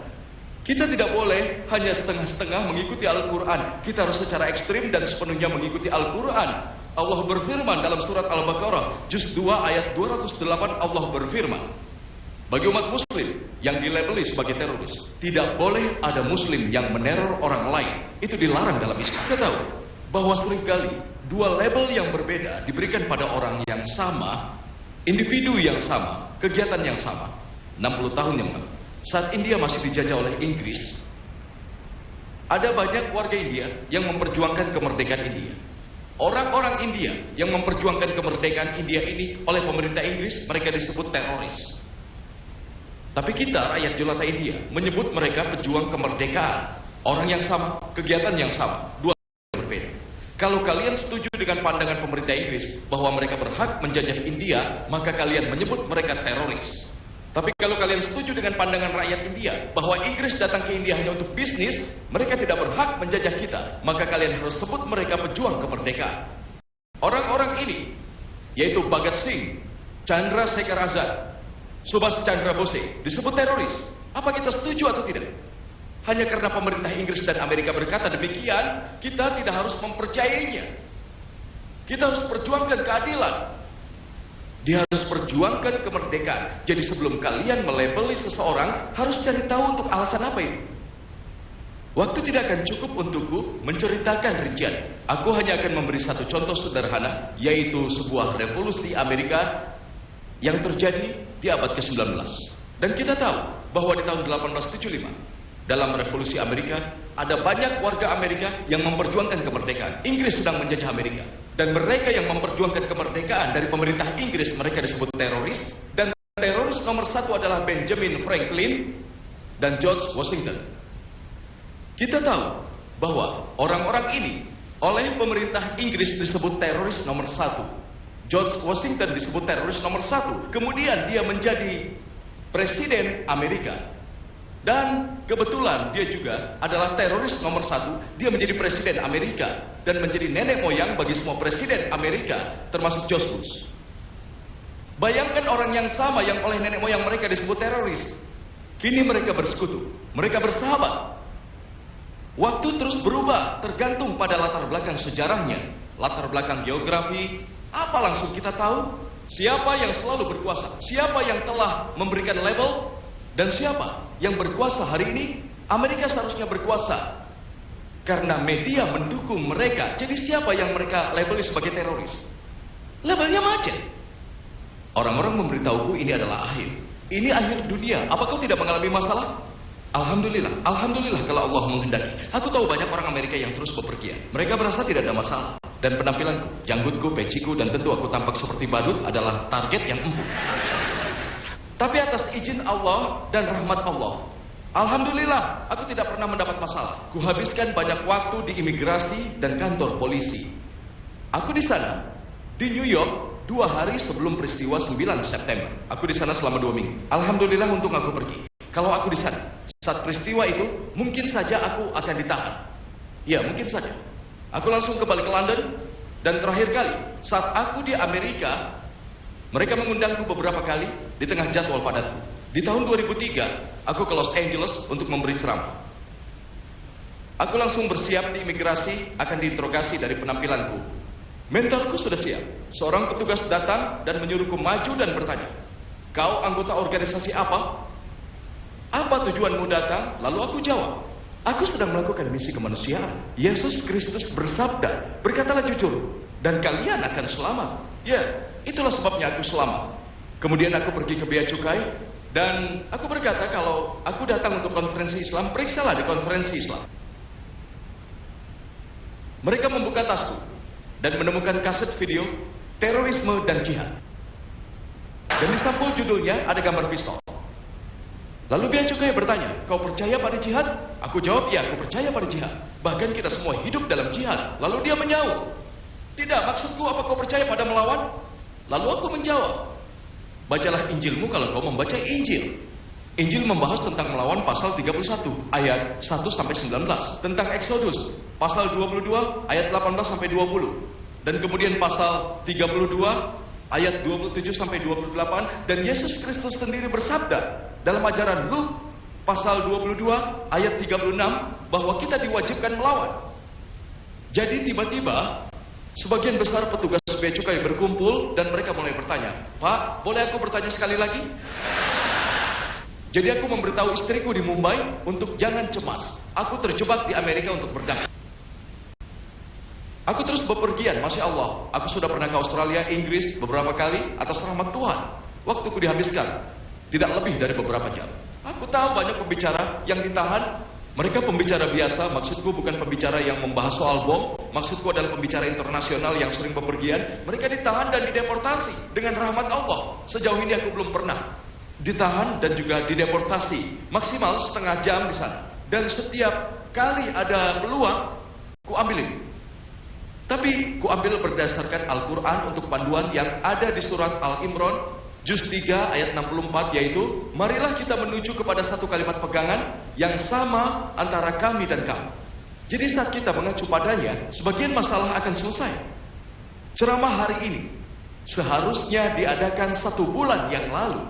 Aku seharusnya sekarang di London, tapi acaranya ditunda. Dan saat aku ke sana tanggal 10 Agustus di bandara, dan istriku menelponku, "Zakir, di mana kau?" Dia bertanya, "Kenapa masih di bandara? Apa yang terjadi padamu?" Ku jawab, "Karena ada informasi serius bahwa 21 muslim ditahan karena ledakan bom dan sebagainya. Tapi alhamdulillah seluruh kru kamera bersama denganku. Jumlah kami 10 orang. Atas rahmat Tuhan kami berhasil masuk. Dan acaraku di Birmingham sukses. Esok harinya kadang kami melakukan syuting. Jadi esoknya lagi kami pergi ke pemakaman Yahudi dan kami syuting di sana. Syuting acara, bukan syuting yang menembak. Kami melakukan syuting rekaman dengan video kamera. Aku dan pembicara tamuku pergi ke kota. Kami berjam-jam di pemakaman Yahudi. Kemudian kami pergi ke salah satu gereja. Kami terus syuting. Lalu kami sarapan dan kami kembali ke hotel di sore harinya. Lalu mendapat informasi, polisi Birmingham berusaha melacak kami. Mungkin ada orang yang lewat yang melapor ada 7 atau 8 teroris dengan peci dan janggut. Siapa orang-orang ini? Mereka berpeci dan berjanggut dan menaiki mobil hijau. Lalu mereka menghubungi perusahaan asuransi dan berusaha melacak kami. Dan akhirnya mereka menemukan kami di hotel. Tapi untungnya saat mereka melakukan pencarian, mereka kebetulan berbicara dengan orang yang sarapan denganku. Dan dia kebetulan politikus muslim yang sangat terkenal. Kemudian setelah itu, dia pergi ke kantor polisi. Dia bicara pada polisi. Dia mencari para teroris ini. Dia berkata, "Perkataanmu tidak masuk akal. Apa kau tahu, 2 bulan lalu aku memberimu DVD dengan pembicara bernama Dr. Zakir. Dia orang yang sama ada di DVD yang kuberikan itu." Masalah selesai. Orang lewat yang melapor, berjanggut itu berbahaya. Janggut, peci, berbahaya. Kalian harus hati-hati. Tapi lagi-lagi Tuhan membantuku. Allah membantu. Dan aku dengan selamat kembali kemari dan berceramah. Umat muslim tidak perlu takut mengatakan kebenaran, tapi harus dengan hikmah. Hati-hati. Allah berfirman dalam surat An-Nahl juz 16 ayat 125, "Serulah manusia kepada jalan Tuhanmu dengan hikmah dan pengajaran yang baik, dan berdebatlah dengan mereka dengan cara yang baik."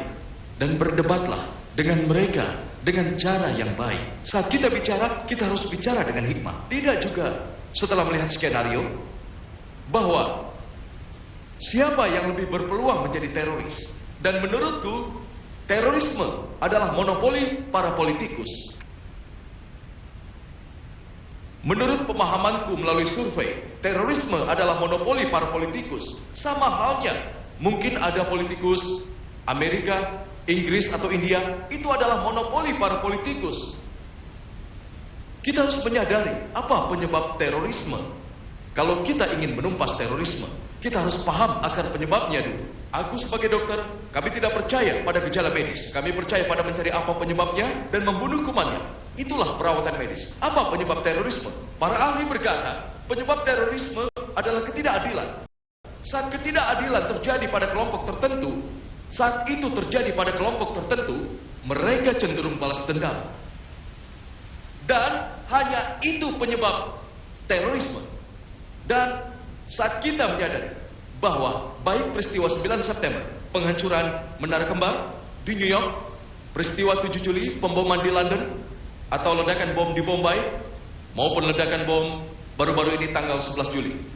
Baik ribuan orang yang terbunuh di Afghanistan, di Irak, di Gujarat, di Bosnia, di Palestina ataupun di Lebanon, kita mendapati kalau di balik itu semua, penyebab utamanya adalah para politikus. Aku bertanya-tanya soal mendarat di Inggris, kenapa 21 anak muda muslim ditahan? Mereka mengatakan sudah melacak anak-anak muda muslim itu beberapa bulan. Banyak orang yang mengenal mereka secara dekat, tapi itu mustahil. Tidak mungkin membuat perang. Kalau kita sadar bahwa saat orang-orang berprasangka berita ini tersiar, saat itu Israel sedang menyerang Libanon. Ribuan orang terbunuh, ada orang yang menolak, sehingga mereka punya versi mereka sendiri. 21 muslim yang dianggap akan mengebom bandara di tahun itu menjadi berita besar, sehingga orang-orang lupa ribuan orang tidak bersalah terbunuh di Libanon. Itu juga terjadi di India, Kargil. Kalau ada politikus yang bermasalah, semua akan terus membahas soal Kargil, Pakistan. Versi mereka, politik, baik di Amerika, Inggris maupun di India, penyebab utama adalah para politikus. Kita tahu kalau India lebih dari 60 tahun yang lalu dijajah oleh Inggris. Mereka punya kebijakan memisahkan dan menguasai. Lebih dari 50 tahun sebelumnya, kita diberi kemerdekaan oleh Inggris, tapi sayangnya mereka pergi dan meninggalkan kebijakan mereka. Dan para politikus India kita, mereka mengadopsi kebijakan memisahkan dan menguasai untuk jumlah suara. Dari catatan sejarah kita tahu bahwa negara yang mengalami kerusuhan terbanyak di dunia adalah India. Kalau tidak setiap hari, setidaknya sekali seminggu ada kerusuhan masyarakat. Negara besar kita ini, begitu banyak agama di sana. Kerusuhan terbesar, kerusuhan masyarakat. Dan penyebab utamanya hampir semuanya secara langsung dan tak langsung adalah para politikus. Untuk jumlah suara, untuk kekuasaan, untuk uang, mereka mengatur semuanya. Kalau tidak, biasanya aku pernah bertemu seorang non-muslim. Itu pekerjaan, itu profesiku. Aku mempelajari perbandingan agama. Aku bertemu berbagai macam orang. Umumnya mereka yang ada di India, baik umat Hindu maupun Muslim, mereka ingin hidup secara berdampingan. Mereka ingin hidup dengan damai. Kita boleh memiliki perbedaan. Kita tidak ingin berselisih. Tapi ini karena para politikus. Para politikus inilah yang mengatur kebencian di antara agama untuk mengisi jumlah suara mereka. Dan bisa kalian lihat, hampir semua kerusuhan terjadi, baik langsung maupun tak langsung, mereka penyebabnya. Kita tahu bahwa beberapa tahun lalu ada isu politik, isu Masjid Babri dan Ram Janam Bumi. Isu Masjid Babri dan Ram Janam Bumi di Ayodhya. Aku ingin tahu berapa banyak umat Muslim dan Hindu yang tahu Masjid Babri dan Ram Janam Bumi. sebelum para politikus membuatnya jadi polemik. Dari mana kita tahu? Aku tahu semua ini soal Masjid Babri. Dan aku menanyakan pendapat masyarakat Hindu soal ini hanya setelah para politikus membuatnya polemik, orang-orang tahu tentang. Dan kita tahu, pada tanggal 6 September 1992, ada pertemuan besar di sana. Pengadilan tertinggi menyatakan kalau tidak boleh ada pertemuan dimanapun di dekat wilayah yang diperselisihkan. Sekelompok politikus, mereka membuat isu politik tentang Ram Janam Bumi dan Masjid Babri. Mereka berkumpul tanggal 6 Desember. Para politikus yang berkuasa tahu dengan sangat baik kalau pengadilan tertinggi mendukung mereka. Dan mereka bahkan bisa menghentikan pertemuan dengan mudah. Tapi aku kehilangan suara. Pertemuan tersebut terjadi. Lalu mereka berkata secara spontan, ribuan kader yang berkumpul di sana secara spontan bahwa Masjid Babri akan dihancurkan secara spontan. Kalian tahu, ada rekaman siaran langsung di TV kabel. Kalau tidak benar seperti itu, kenapa kalian mendatangi bangunan itu? Apa itu mungkin? Mereka telah menanam dinamit. Dengan rencana penanaman dinamit ini, semua orang bisa melihat. Kalian tidak harus menjadi ahli militer. Kalian bisa melihatnya sendiri. Ada penanaman dinamit, lalu bangunan itu rubuh. Apakah itu tidak menjadi masalah sebenarnya? Mungkin George Bush menyaksikan ini tanggal 6 Desember 1993 dan mempraktekannya tanggal 11 September 2001. Waktu tidak akan cukup membicarakan soal rinciannya. Rincian dia melakukan sabotase dari dalam tanggal 11 September 2001. Banyak orang Amerika yang membahasnya. Mungkin dia mendapatkan ide tersebut dan mempraktekannya juga di New York. Kemudian, apa yang terjadi? Ini menyebabkan kerusuhan. Di seluruh India terjadi kerusuhan. Itu kerusuhan terbesar setelah pemisahan di seluruh India, di mana 10.000 orang tidak bersalah terbunuh, terutama orang Muslim. Siapa yang bersalah? Orang-orang India yang tidak bersalah. Mereka dihasut oleh para politikus melawan. Bunuh semua yang melawan. Mereka tinggal menghasut dan orang-orang India lah yang melakukannya. Kita tahu bahkan dalam bom Bombay, lebih dari 60 pabrik ada di Bombay. Bahkan selama proses pemisahan, kerusuhan yang terjadi di Bombay adalah yang pertama dalam sejarah Bombay. Bahkan proses pemisahan orang-orang tidak terbunuh sebanyak selama Desember 1992 dan Januari 1993. Para politikus menginginkannya. Mereka dengan mudahnya mencegah kerusuhan, sangat mudah. Dengan bantuan dari polisi reserse, bantuan militer, kerusuhan akan mudah dicegah. Tapi mereka tidak melakukannya, sebagian besar hanya terdiam. Sebagian ada yang berusaha melakukannya, tapi mereka hanya minoritas. Yang mayoritas hanya duduk diam, sebagian terlibat di dalamnya. Dan bahkan, polisi sudah dikendalikan oleh para politikus. Jadi saat polisi ingin melakukan sesuatu, politikus menghalanginya. Sehingga yang bersalah adalah para politikus. Kemudian, pemerintah menunjuk seorang hakim komisi dari minoritas. Dan hakim yang ditunjuk adalah Hakim Sri Krishna. Penunjukan komisi Sri Krishna sangat terkenal. Dan kita tahu bahwa Hakim Sri Krishna, beliau dulunya dan masih adalah orang Hindu yang sangat taat. Tapi di saat yang sama, beliau hakim yang lurus dan jujur, seperti Hakim Holbert Suresh di sini. Seorang hakim yang lurus dan jujur, imbal baliknya tak langsung mengenai pemerintah, butuh beberapa tahun. Dan beliau telah menganalisa seluruh kasus kerusuhan. Beliau berbicara dengan para politikus, polisi, secara individual. Beliau mengunjungi 28 kantor polisi, menganalisa laporan-laporan, berbicara dengan polisi junior dan senior, dengan para korban, dengan media, dan setelah penelitian yang banyak, kemudian beliau menyajikan Babri Masjid Verdict oleh Komisi Sri Krishna. Beliau bahkan memberi saran cara mencegah kerusuhan ini. Tapi kalian tahu, itu butuh waktu yang lama. Tapi pemerintah bicara yang terjadi biarlah terjadi. Karena mereka tahu kalau itu diimplementasikan, mereka takut kehilangan jumlah suara. Saat itu suara minoritas pergi ke komisi. Berapa banyak komisi? Aku tidak tahu. Berapa banyak yang diimplementasikan? Aku tidak tahu. Aku rasa hakim akan tahu itu. Berapa banyak komisi yang diimplementasikan di India? Berapa banyak? Jadi kita tahu itu adalah taktik penundaan.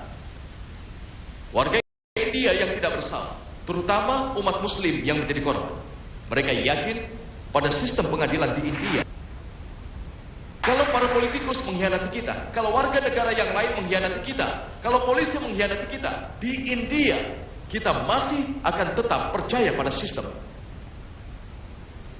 Dan kita tahu, pada akhirnya sebagian besar orang yang tidak bersalah, baik ditahan dan sebagainya, mereka bebas, tapi kerusakan yang terjadi pada mereka tidak bisa disembuhkan. Kemudian kita akan tahu setelah beberapa bulan, tanggal 12 Maret 1993, ada rangkaian 13 ledakan bom di Bombay, di mana lebih dari 250 warga Bombay yang tidak bersalah terbunuh.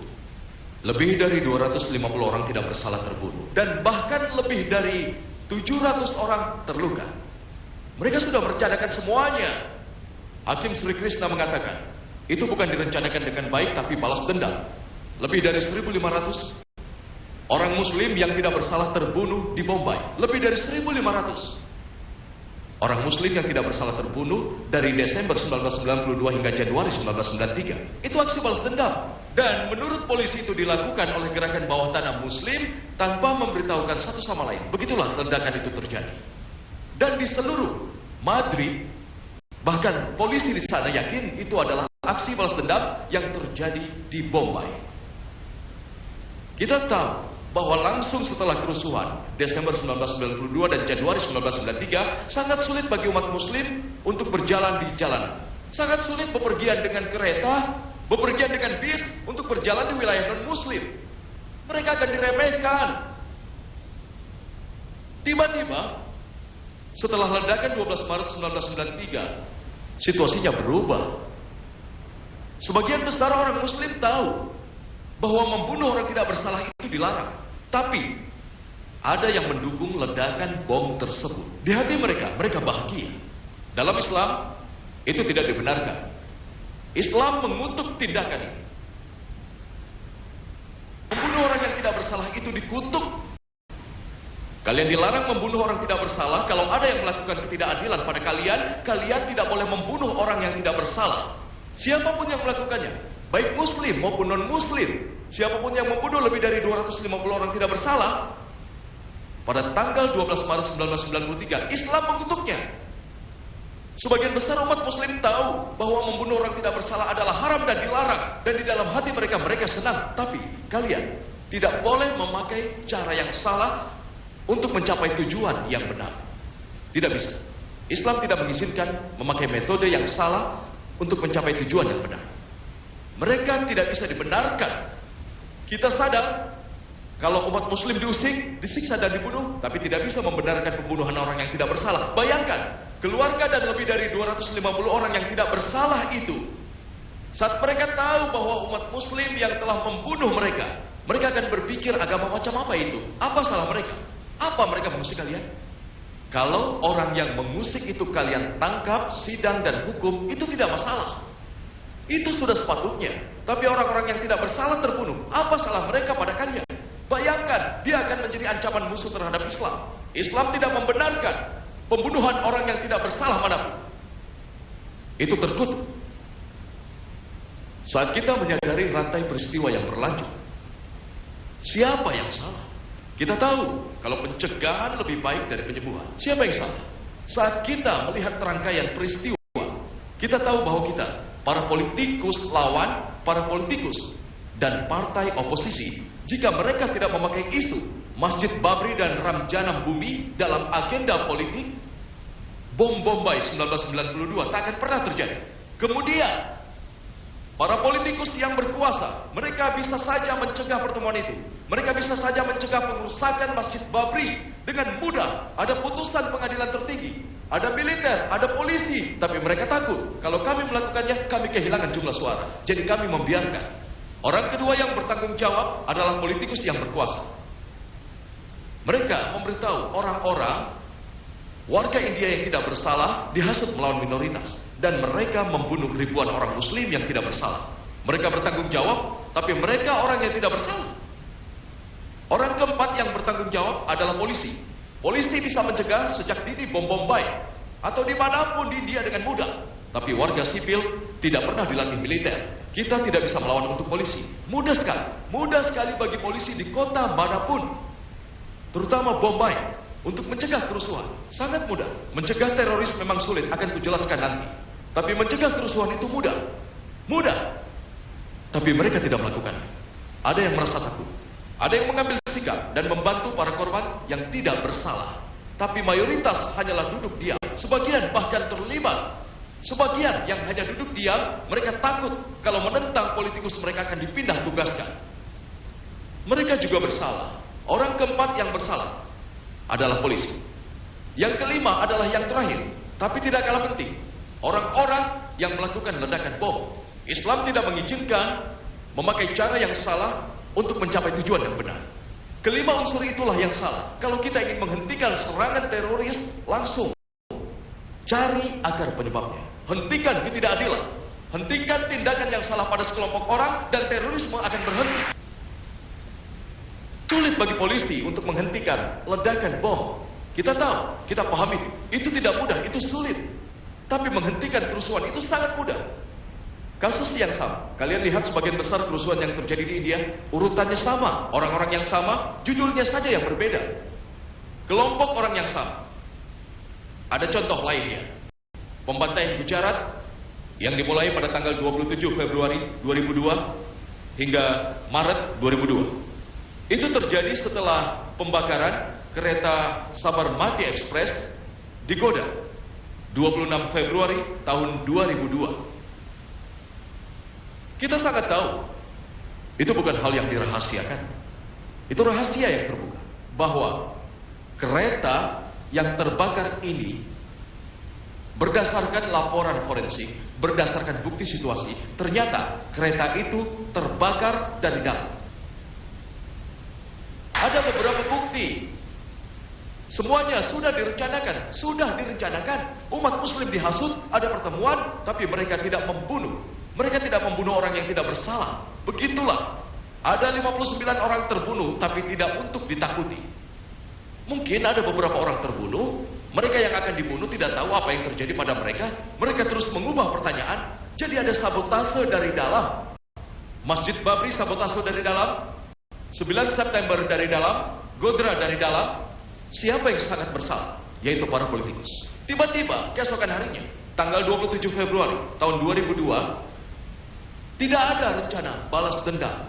Itu tidak lain adalah pembantaian orang-orang muslim tidak bersalah di Gujarat yang diawasi pemerintah. Tidak ada yang spontan, semua direncanakan. Dan warga Gujarat yang tidak bersalah, mereka dihasut dan mereka diberi uang. Kalian bisa lihat buktinya, untuk membunuh ribuan orang muslim yang tidak bersalah. Menurut pemerintah Gujarat, 793 muslim terbunuh, 253 orang Hindu terbunuh. Tapi menurut beberapa organisasi HAM, kata mereka sekitar 2.000 hingga 2.500 orang yang tidak bersalah terbunuh, hampir semuanya muslim. Laporan lain bahwa lebih dari 5.000 orang muslim tidak bersalah terbunuh. Ada ribuan wanita muslim yang diperkosa. Ada 10.000 muslim yang diusir dari rumah mereka. Rumah mereka dirobohkan dan dibakar. Ada 10.000 muslim di mana tempat usahanya dibakar. Mereka dihancurkan total. Jumlah orang yang terbunuh dalam pembantaian Gujarat lebih banyak dari peristiwa 9 September. Korban jiwa di Gujarat, kalau kalian total, jauh lebih banyak dari peristiwa 9 September. Tapi menurut George Bush, orang-orang yang melakukan pembantaian Gujarat bukan teroris. Hanya yang menyakiti Amerika baru adalah masalah. Apa kalian tahu bahwa ada 10 bukti? 10 bukti dalam bentuk literatur, koran, brosur, berita komunitas, rekaman video, VCD, dan DVD.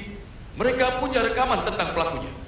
Orang-orang yang bertanggung jawab, tapi tidak ada tindakan. Bahkan dalam sistem pengadilan, maaf ini harus kukatakan, di Gujarat gagal. Kurasa mereka ditekan oleh para politikus. Begitu kuatnya, hingga pengadilan tertinggi India harus menegur pengadilan tinggi di Gujarat. Dan itu baru benar. Itulah kebenaran.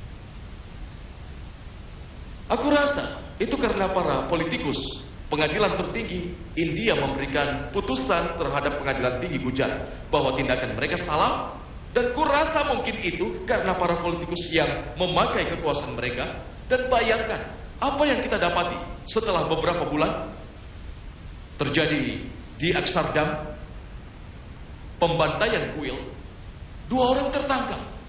Mereka orang Muslim, dan dikatakan kalau orang-orang ini membunuh begitu banyak orang di kuil dalam upaya balas dendam.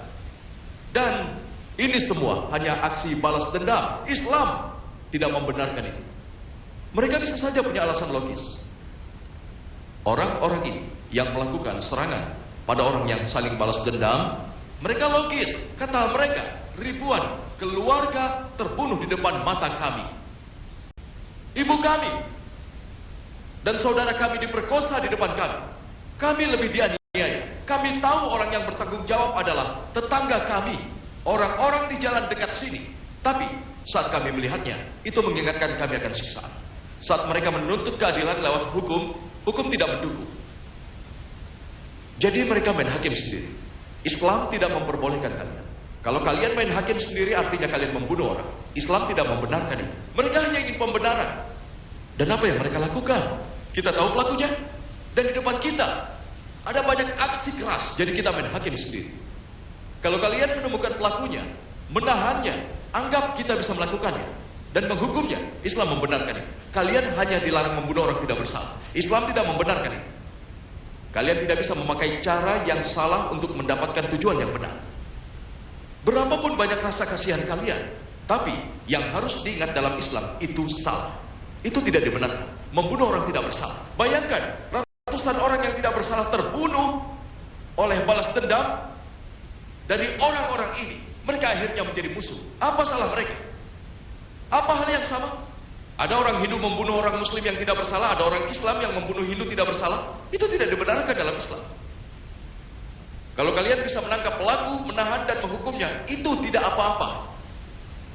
Tapi bukan orang yang tidak bersalah. Kemudian tanggal 11 Juli di tahun 2006 ini ada rangkaian ledakan bom kereta di Bombay, 7 ledakan bom dalam rentang waktu 11 menit. Di mana lebih dari 200 orang yang tidak bersalah terbunuh, 800 orang terluka. Polisi dengan mudahnya berkata, kedua pengeboman itu adalah aksi balas dendam atas 2.000 orang Muslim yang terbunuh di Gujarat. Pemerintah berkata, itu adalah tangan dari LIT, Laskar Thaibah. Kalau melihat urutan peristiwanya, bisakah itu dicegah? Sangat bisa. Siapa yang bertanggung jawab? Yang pertama, para politikus yang merencanakan pembakaran bis di suburb ekspres di Godhra. Mereka yang bertanggung jawab. Yang kedua, orang-orang di pusat, di pemerintah pusat. Mereka bisa, tapi mereka di pihak yang sama tidak bisa melakukan apa-apa. Yang ketiga, warga Gujarat yang tidak bersalah. Mereka dihasut melawan umat Muslim. Dan mereka terperangkap, mereka bertanggung jawab. Yang keempat, polisi Gujarat bisa dengan mudah mencegahnya. Mereka tidak mau. Mereka bertanggung jawab, dan kita tahu dari catatan bahwa sebagian besar tempatnya tidak diawasi oleh polisi. Kalau kalian lihat laporan komisi, mereka juga bertanggung jawab. Yang kelima, sistem peradilan Gujarat. Mereka tidak bertindak. Yang keenam, orang-orang yang membalas dendam dengan cara yang salah. Orang-orang yang melakukan peledakan bom. Islam tidak membenarkannya. Mereka bertanggung jawab. Orang-orang seperti itulah yang bertanggung jawab. Tapi, kalau kategori pertama bisa dicegah, kategori pertama tentu tidak akan ada saksi serangan teroris. Dan kita tahu bahwa sebulan yang lalu, ribuan umat Muslim telah dianiaya oleh polisi. Polisi berkata, terutama umat Muslim yang telah melakukannya, tangan LIT lah Laskar Thaibah. Menurut saya, kalau memang kalian mengenali mereka, tangkap saja mereka. Kita tidak keberatan, tapi jangan menganiaya ribuan umat Muslim yang tidak bersalah. Ratusan dari mereka dikumpulkan, ratusan Muslim ditahan berhari-hari hingga berminggu-minggu. Saya hanya akan bilang bahwa ratusan dari mereka dikumpulkan, bahkan keluarga mereka tidak diberitahu. Bayangkan, dan ribuan anggota keluarga yang tidak bersalah, mereka juga dianiaya. Kita tahu, sekitar 20-25 sejauh ini telah ditahan secara resmi. Mereka semua 100% tidak ada satupun kasus penahanan secara langsung berhubungan dengan ledakan bom kereta Bombay. Mereka semua berhubungan tidak langsung dengan peristiwa lain. Kalau kalian sungguh menangkap pelakunya dan kalian punya bukti, kita tidak keberatan. Tapi penangkapan acak umat muslim, apa pesan yang kalian berikan? Kita tahu bahwa lebih dari 300 orang tidak bersalah dikumpulkan di Malvani. Lebih dari 300 orang, untuk apa? Untuk diinterogasi. Orang yang logis akan bilang bahwa untuk interogasi minimal dibutuhkan 3 atau 4 orang polisi. Kalau memang ingin interogasi, 1 orang untuk mengancam, 1 orang untuk mencatat, 1 lagi untuk mengamati. Setidaknya 3, minimal 3 untuk interogasi yang layak. Butuh waktu minimal 1 atau 2 jam. Orang menyangka 4 atau 5 jam, menurut saya 1 atau 2 jam. Berapa interogasi yang bisa dilakukan? Apa tenaga manusia di kantor polisi? Apa tenaga manusianya? Berapa banyak dalam sehari? 10, 20, 30, 40? Berapa banyak? Berapa banyak? Apa tenaga manusia? Maksimal 100 untuk membebaskan. Mereka mengumpulkan lebih dari 300 orang, menahannya selama seharian, menanyakan nomor telepon, menahan mereka dan meninggalkan mereka. Apa pesan yang kalian berikan? Ini permintaan saya, bahwa polisi harus mempercayai umat muslim. Baru-baru ini, setelah ledakan bom, ada sebuah acara yang diadakan oleh non-muslim, sebagaimana kita umat muslim membahas terorisme di sini. Sama halnya non-muslim juga mengadakan acara yang membahas topik yang mirip oleh non-muslim, dan penyelenggaranya mengundang 2 mantan polisi senior dari Bombay, mantan. Salah satunya datang dan menyalahkan madrasah Pakistan atas berbagai serangan di sini. Yang kedua datang menyalahkan madrasah India. Orang-orang Hindu memberitahu mereka untuk memiliki komputer bahasa Inggris tidak masalah, saya setuju. Tapi untuk bilang bahwa madrasah India secara langsung dan tidak langsung bahkan sedikit berhubungan dengan berbagai bentuk terorisme di India hanyalah kebohongan belaka. Sayangnya bagi para petugas polisi, ada beberapa pengacara senior di sini. Saya akan beritahu mereka, bisakah kalian memberi saya 1 berkas saja, 1 bukti bahwa madrasah manapun di India telah terbukti berhubungan dengan berbagai tindakan terorisme? Dia berkata, saya tidak tahu.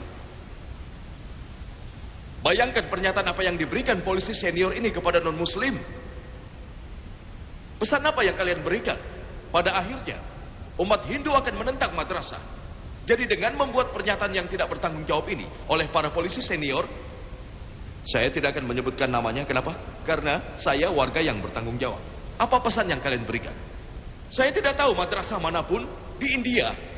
Begini, mereka adalah pusat pembelajaran. Baik kalian tidak setuju kita ingin bahasa Inggris dan kita ingin modernisasi, saya bicara dengan orang-orang madrasah, saya mungkin punya perbedaan, saya mungkin lebih berpendidikan, ada bahasa Inggris, ada komputer, kita setuju.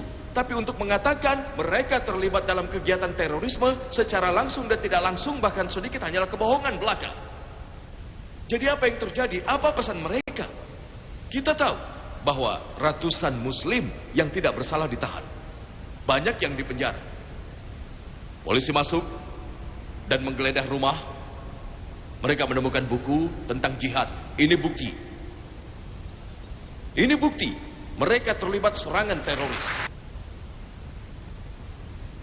Media Bombay melaporkan bahwa buku yang sama dijual di toko buku di Jalan Charing Cross selama beberapa tahun. Kalau itu kasusnya, kenapa toko buku ini tidak ditutup? Buku yang sama, jihad. Bagaimana kita ingin bilang? Apa kalian tahu bahwa Al-Quran juga bicara soal jihad? Dan hampir semua, setiap rumah muslim memiliki Al-Quran. Apakah kalian akan menahan seluruh umat muslim di Bombay? Pesan apa yang kalian mau? Saya sebagai murid perbandingan agama, saya ingin bilang bahwa jika kalian membaca Mahabharata, banyak ayat tentang pembunuhan dalam Mahabharata daripada Al-Quran. Kalau ada pertandingan, Mahabharata punya banyak ayat tentang pembunuhan orang daripada Al-Quran. Bhagavad Gita hanyalah petunjuk yang diberikan pada Sri Krishna pada Arjuna. Arjuna bilang, bagaimana aku bisa melawan para sepupuku? Kalau baca Bhagavad Gita bab 1 ayat 43 sampai 46, di medan perang dia menaruh senjatanya dan berkata, aku lebih memilih dibunuh daripada melawan para sepupuku. Tiba-tiba Bhagavad Gita bab 2 ayat 2 sampai 3, Sri Krishna berkata, Arjuna, kenapa kau bisa begitu lemah? Kemudian dia berkata seperti yang bisa kalian lihat dalam video saya, kewajiban bagi kesatrialah untuk melawan. Kalau kita lihat konteksnya, saya sebagai murid perbandingan agama, saya setuju dengan seluruh ayat peperangan di Bhagavad Gita dan Mahabharata karena saya tahu konteksnya. Itu adalah perang antara keadilan dan ketidakadilan. Itu perang antara kebenaran dan kebatilan. Yang dikatakan dua kitab itu bahwa kalian harus berperang, melawan kebatilan, melawan ketidakadilan. Bahkan jika itu sepupu kalian bukan masalah, anggota keluarga, lawan mereka. Kita harus melakukannya. Itu yang dikatakan Al-Quran. Permintaan saya adalah, bahkan polisi seharusnya tahu berbagai ajaran yang berbeda di masyarakat India. Dan saya selalu ambil kesempatan, dan sudah bertahun-tahun lamanya, saya ceramah di depan para petugas polisi senior di Bombay, di Bangalore, di berbagai wilayah di India. Beberapa tahun yang lalu saya berceramah di Akademi Polisi Nasional di Hyderabad. Saya menarik perhatian lebih dari 100 petugas polisi berkedudukan tinggi. Komisaris, polisi, DIG, IG, DG, Direktur Jenderal Akademi Nasional itu ada di sana. Dan saat saya bicara, mereka terkejut. Sebagian besar informasi yang saya berikan, mereka terkejut. Kalian harus tahu ajaran agama lain. Bayangkan, kalau saya mengangkat dari Mahabharata dan Bhagavad Gita ini mengutipnya di luar konteks, tentu kita akan mendapatkan reaksi. Kita harus memahami agama lain. Dan atas rahmat Tuhan, alhamdulillah, saya telah berceramah di depan polisi dan militer secara internasional. Di Inggris, di Amerika, di Bahrain, di Arab Saudi, di PBB. Alhamdulillah, saya senang berinteraksi, terutama dengan polisi non-muslim. Memberikan gambaran yang benar soal Islam. Sayangnya mereka mendapatkan informasi soal Islam dari media internasional. Saya pernah datang ke media jadi apa yang harus kita katakan? Kita harus memahami. Saya telah diberitahu oleh beberapa pendidik, seperti yang dikatakan Hosbet Suraj, bahwa ratusan muslim diciduk. Mereka ditahan. Sebagian dari mereka disiksa mentalnya, disiksa fisiknya. Para pengacara memberitahu bahwa para klan, seperti dikatakan Hakim Hosbet, mereka disiksa. Sebagian dipaksa menandatangani berkas yang mereka tidak setujui di atas kertas kosong. Kalau kalian tahu pelakunya, pilihlah sedikit, tangkap mereka. Jika terbukti, jika mereka melakukannya, mereka harus dihukum. Kita setuju. Tapi untuk menangkap ribuan muslim yang tidak bersalah, pesan apa yang kalian berikan? Bayangkan untuk menangkap 10 teroris, kalian menginterogasi dan menganiaya ribuan muslim yang tidak bersalah. Baik kalian menangkap ke 10 teroris itu atau tidak, kalian membuat ratusan teroris yang baru.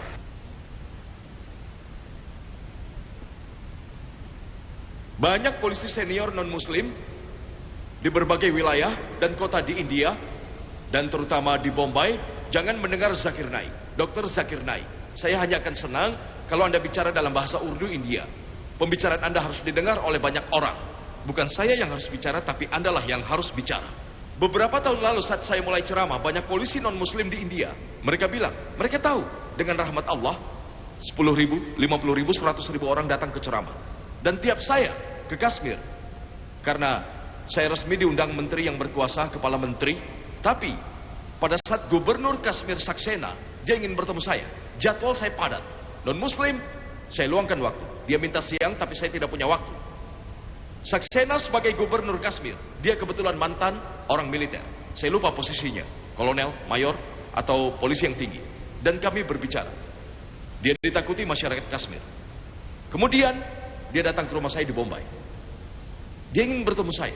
Dia panggil saya ke Rasbahan, rumah gubernur. Saya setuju dan ke sana. Katanya, Dr. Zakir Naik, apa Anda tahu dampak yang Anda berikan di Kashmir?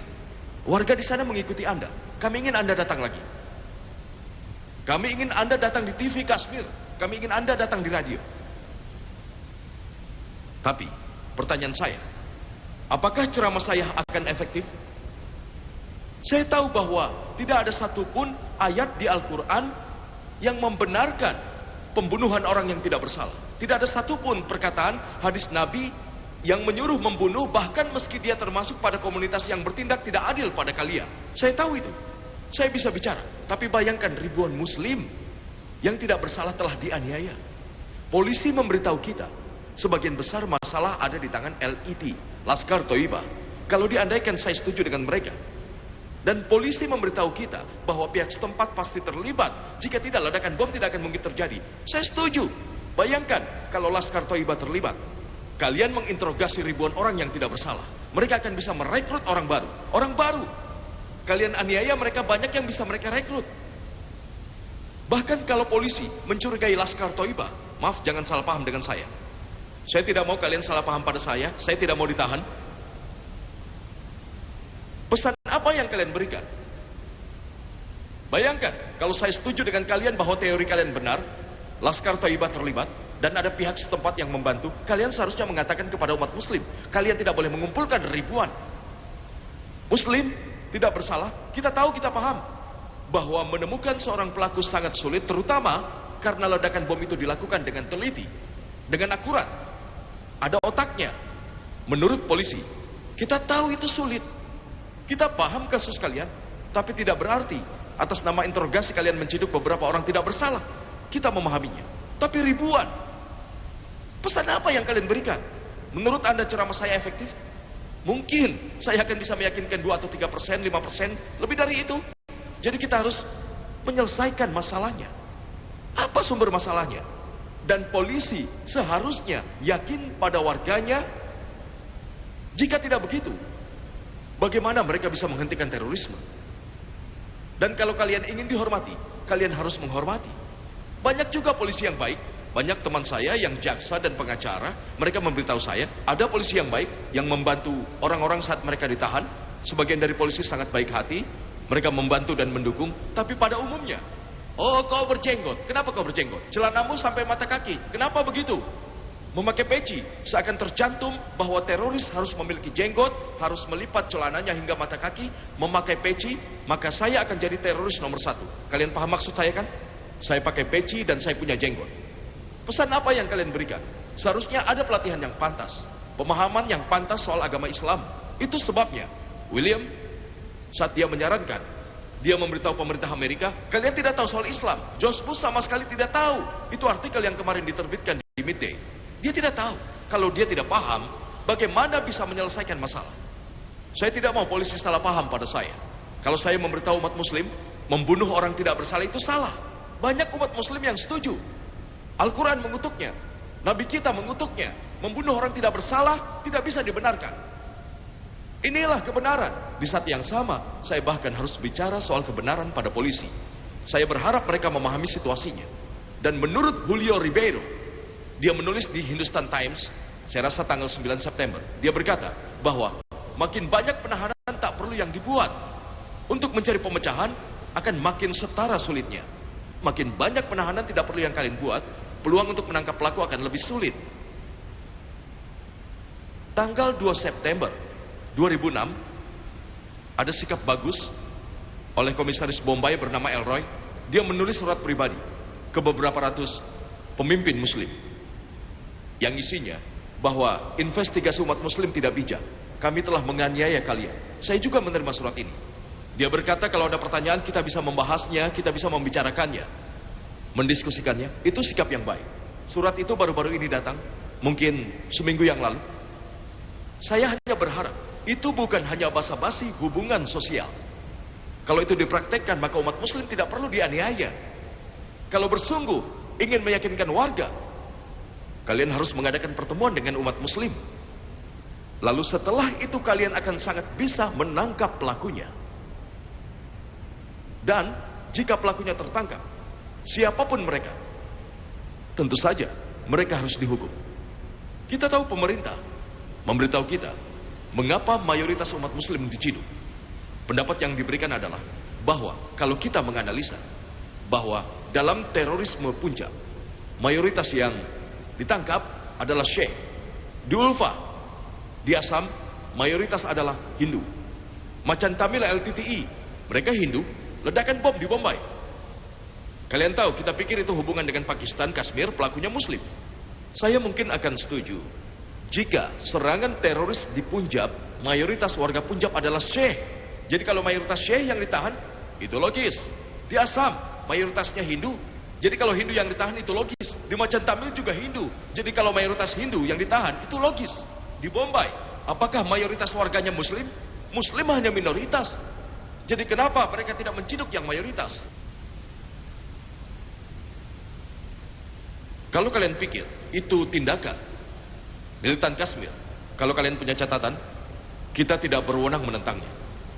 Apa maksud kalian LTTE datang ke Bombay? Apa maksud kalian Ulfa datang ke Bombay? Apa maksud kalian saya datang ke Bombay? Tidak bisa bilang 100% ini tindakan Muslim. Kalian tidak bisa berkata kemungkinan besar. Kalau kalian punya bukti, kita setuju. Yang berusaha kita katakan pada kalian adalah kenali orangnya. Yang bertanggung jawab, tangkap mereka dan hukum. Tapi jangan ribuan Muslim tidak bersalah ditangkap. Kita punya beberapa catatan. Beberapa bulan yang lalu, menurut ATS Maharashtra, 16 anggota ditangkap dari organisasi Hindu garis keras. Mereka terlibat dalam 3 ledakan bom di berbagai masjid. Satu masjid di Parbani, satu lagi di Jalna, dan satu di Pune, 3. Dan baru-baru ini tanggal 6 April di sebuah tempat, tanpa disengaja, saat membuat bom, bomnya meledak tanpa disengaja. Saat mereka sedang membuat bom, bomnya meledak. Itu membunuh 4 orang dan 11 orang cedera. Saat penyelidikan diadakan, banyak orang yang termasuk dalam organisasi Hindu garis keras yang sama. Dan mereka mendapati bahwa rencananya adalah untuk menyerang masjid dalam penyamaran sebagai syekh. Itu terjadi tahun 2000. Kenapa syekh? Karena apa yang terjadi di antara syekh dan muslim. Seorang gadis muslim menikah dengan lelaki syekh, terjadi ketegangan, sehingga ingin dimanfaatkan, jadi mereka menyamar sebagai syekh. Ada beberapa kasus bahwa umat Hindu diserang oleh yang berpeci dan berjenggot. Tidak bisa dikatakan 100% muslim terlibat. Kemungkinan ya, saya tidak bilang tidak. Baru-baru ini beberapa hari yang lalu, hari Jumat 8 September, 4 ledakan bom terjadi di Malekon. Satu di luar masjid, satu di kuburan, di mana 35 muslim tidak bersalah terbunuh dan lebih dari 100 muslim cedera. Lagi-lagi tersangka utamanya LED. Mungkin saja, tapi bukan yang utama. Bayangkan kalau itu rencana permainan. Permainan tidak bernama. Kalau kalian pergi ke Amerika, di Salkaisa, disinilah LED. Menurut artikel yang masuk ke DNA tanggal 6 September, seseorang bernama Joseph, dia menulis bahwa 4 orang ahli merincikan bahwa kalau kalian terlibat terlalu sering dalam permainan menyalahkan, akan kehilangan fokus dan pelaku utamanya tidak akan pernah ditangkap. Investigasi kalian harus pantas. Kalau memang mereka bersalah, mereka harus dihukum. Baik terorisnya adalah muslim ataupun non-muslim, baik warga Kashmir, baik itu Pakistan, baik Ulfa, baik LTTE, jika mereka terbukti terlibat di dalamnya, mereka harus dihukum. Saya tidak mendukung tindakan teroris apapun, sama sekali tidak. Tapi, kalau kalian ingin menyelidiki hingga ke dasar, kalian harus tahu bahwa ini harus dilakukan dengan teliti. Kalian harus bisa meyakinkan warga. Salah satu penyebab lainnya adalah media. Media terutama dikendalikan oleh para politikus. Kita harus hati-hati soal ini. Dan media ini, mereka bisa mengubah hitam menjadi putih, siang jadi malam, pahlawan jadi penjahat, penjahat jadi pahlawan. Kita sering melihatnya. Kalau kalian melihat video saya telah memberikan contoh. Tapi, sayangnya di India, media terkenal yang tidak dikendalikan oleh politikus, dan kita mendapati bahwa media ini sangat memberikan gambaran sebenarnya, baik tentang perihal Gujarat, serangan Bombay tahun 93, atau bahkan sekarang saat umat muslim dianiaya. Media ini baik koran maupun saluran beritanya, mereka sungguh memberikan gambaran sejati tentang yang terjadi. Tidak 100%, kadang terlibat dalam berita sensasional. Jadi saat mereka mendapatkan berita, mereka menayangkannya. Tapi secara keseluruhan kita harus sepakat, media telah jujur. Maksud saya adalah media non-muslim. Maksud saya bukan media muslim. Dan di sini kita temukan bahwa mereka jujur dan menunjukkan gambaran sebenarnya. Tapi yang kita waspadai adalah media dikendalikan oleh politikus. Dan jika menyangkut sistem peradilan di India, warga India yang tidak bersalah, terutama korban muslim, kita percaya sistem peradilan India. Meski beberapa orang bilang itu kejam, mereka tidak adil, tapi secara keseluruhan kita tahu sebagian besar hakim mereka terhormat dan jujur. Kita berharap Orang-orang ini tidak dipengaruhi oleh para politikus. Sejauh yang saya tahu, sebagian besar hakim, mereka tidak peduli dengan politikus.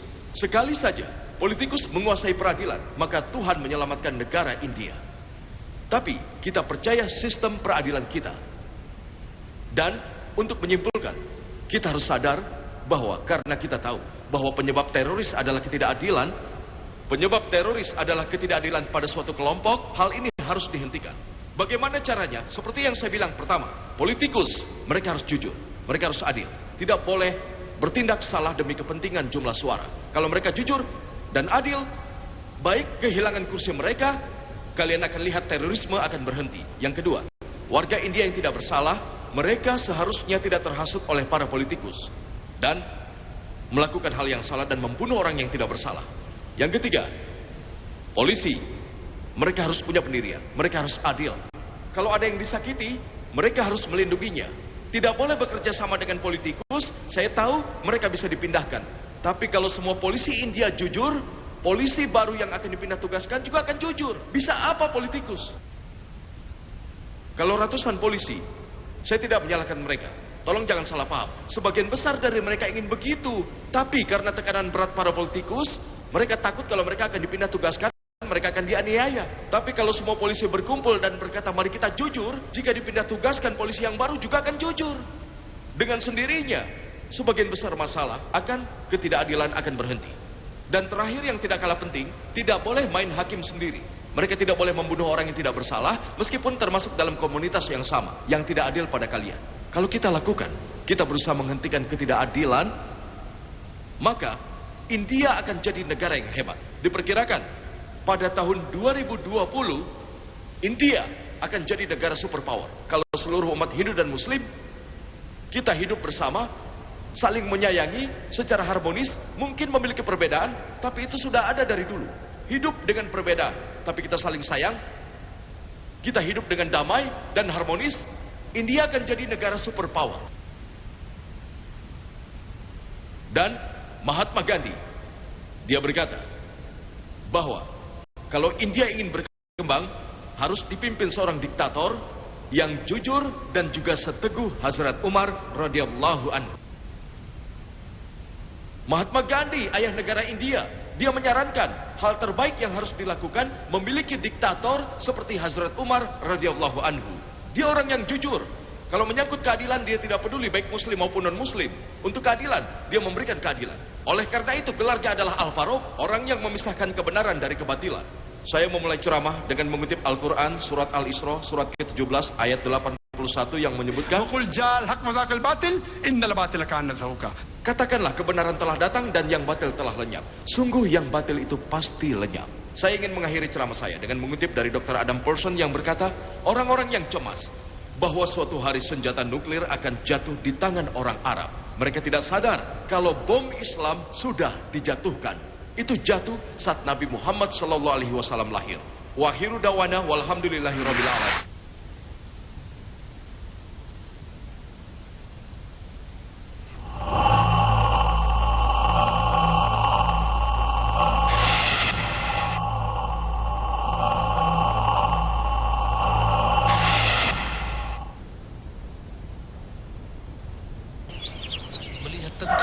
Berkahi semangat pagi Anda bersama asatidz terpilih yang telah dijanjikan Allah dengan dan pembahasan Rasulnya, ilmiah dan sungguh benarlah Allah dan Rasulnya, dan semakinlah bertambah dan pembahasan syar'i. Pasti agama ini akan telak oleh Allah Subhanahu Wa Taala. Sungguh orang-orang beriman meyakini janji-janji Allah Subhanahu Wa Taala. Simak setiap hari pukul 6 pagi waktu Indonesia Barat di Muslim First Channel. Hanya di Hang TV.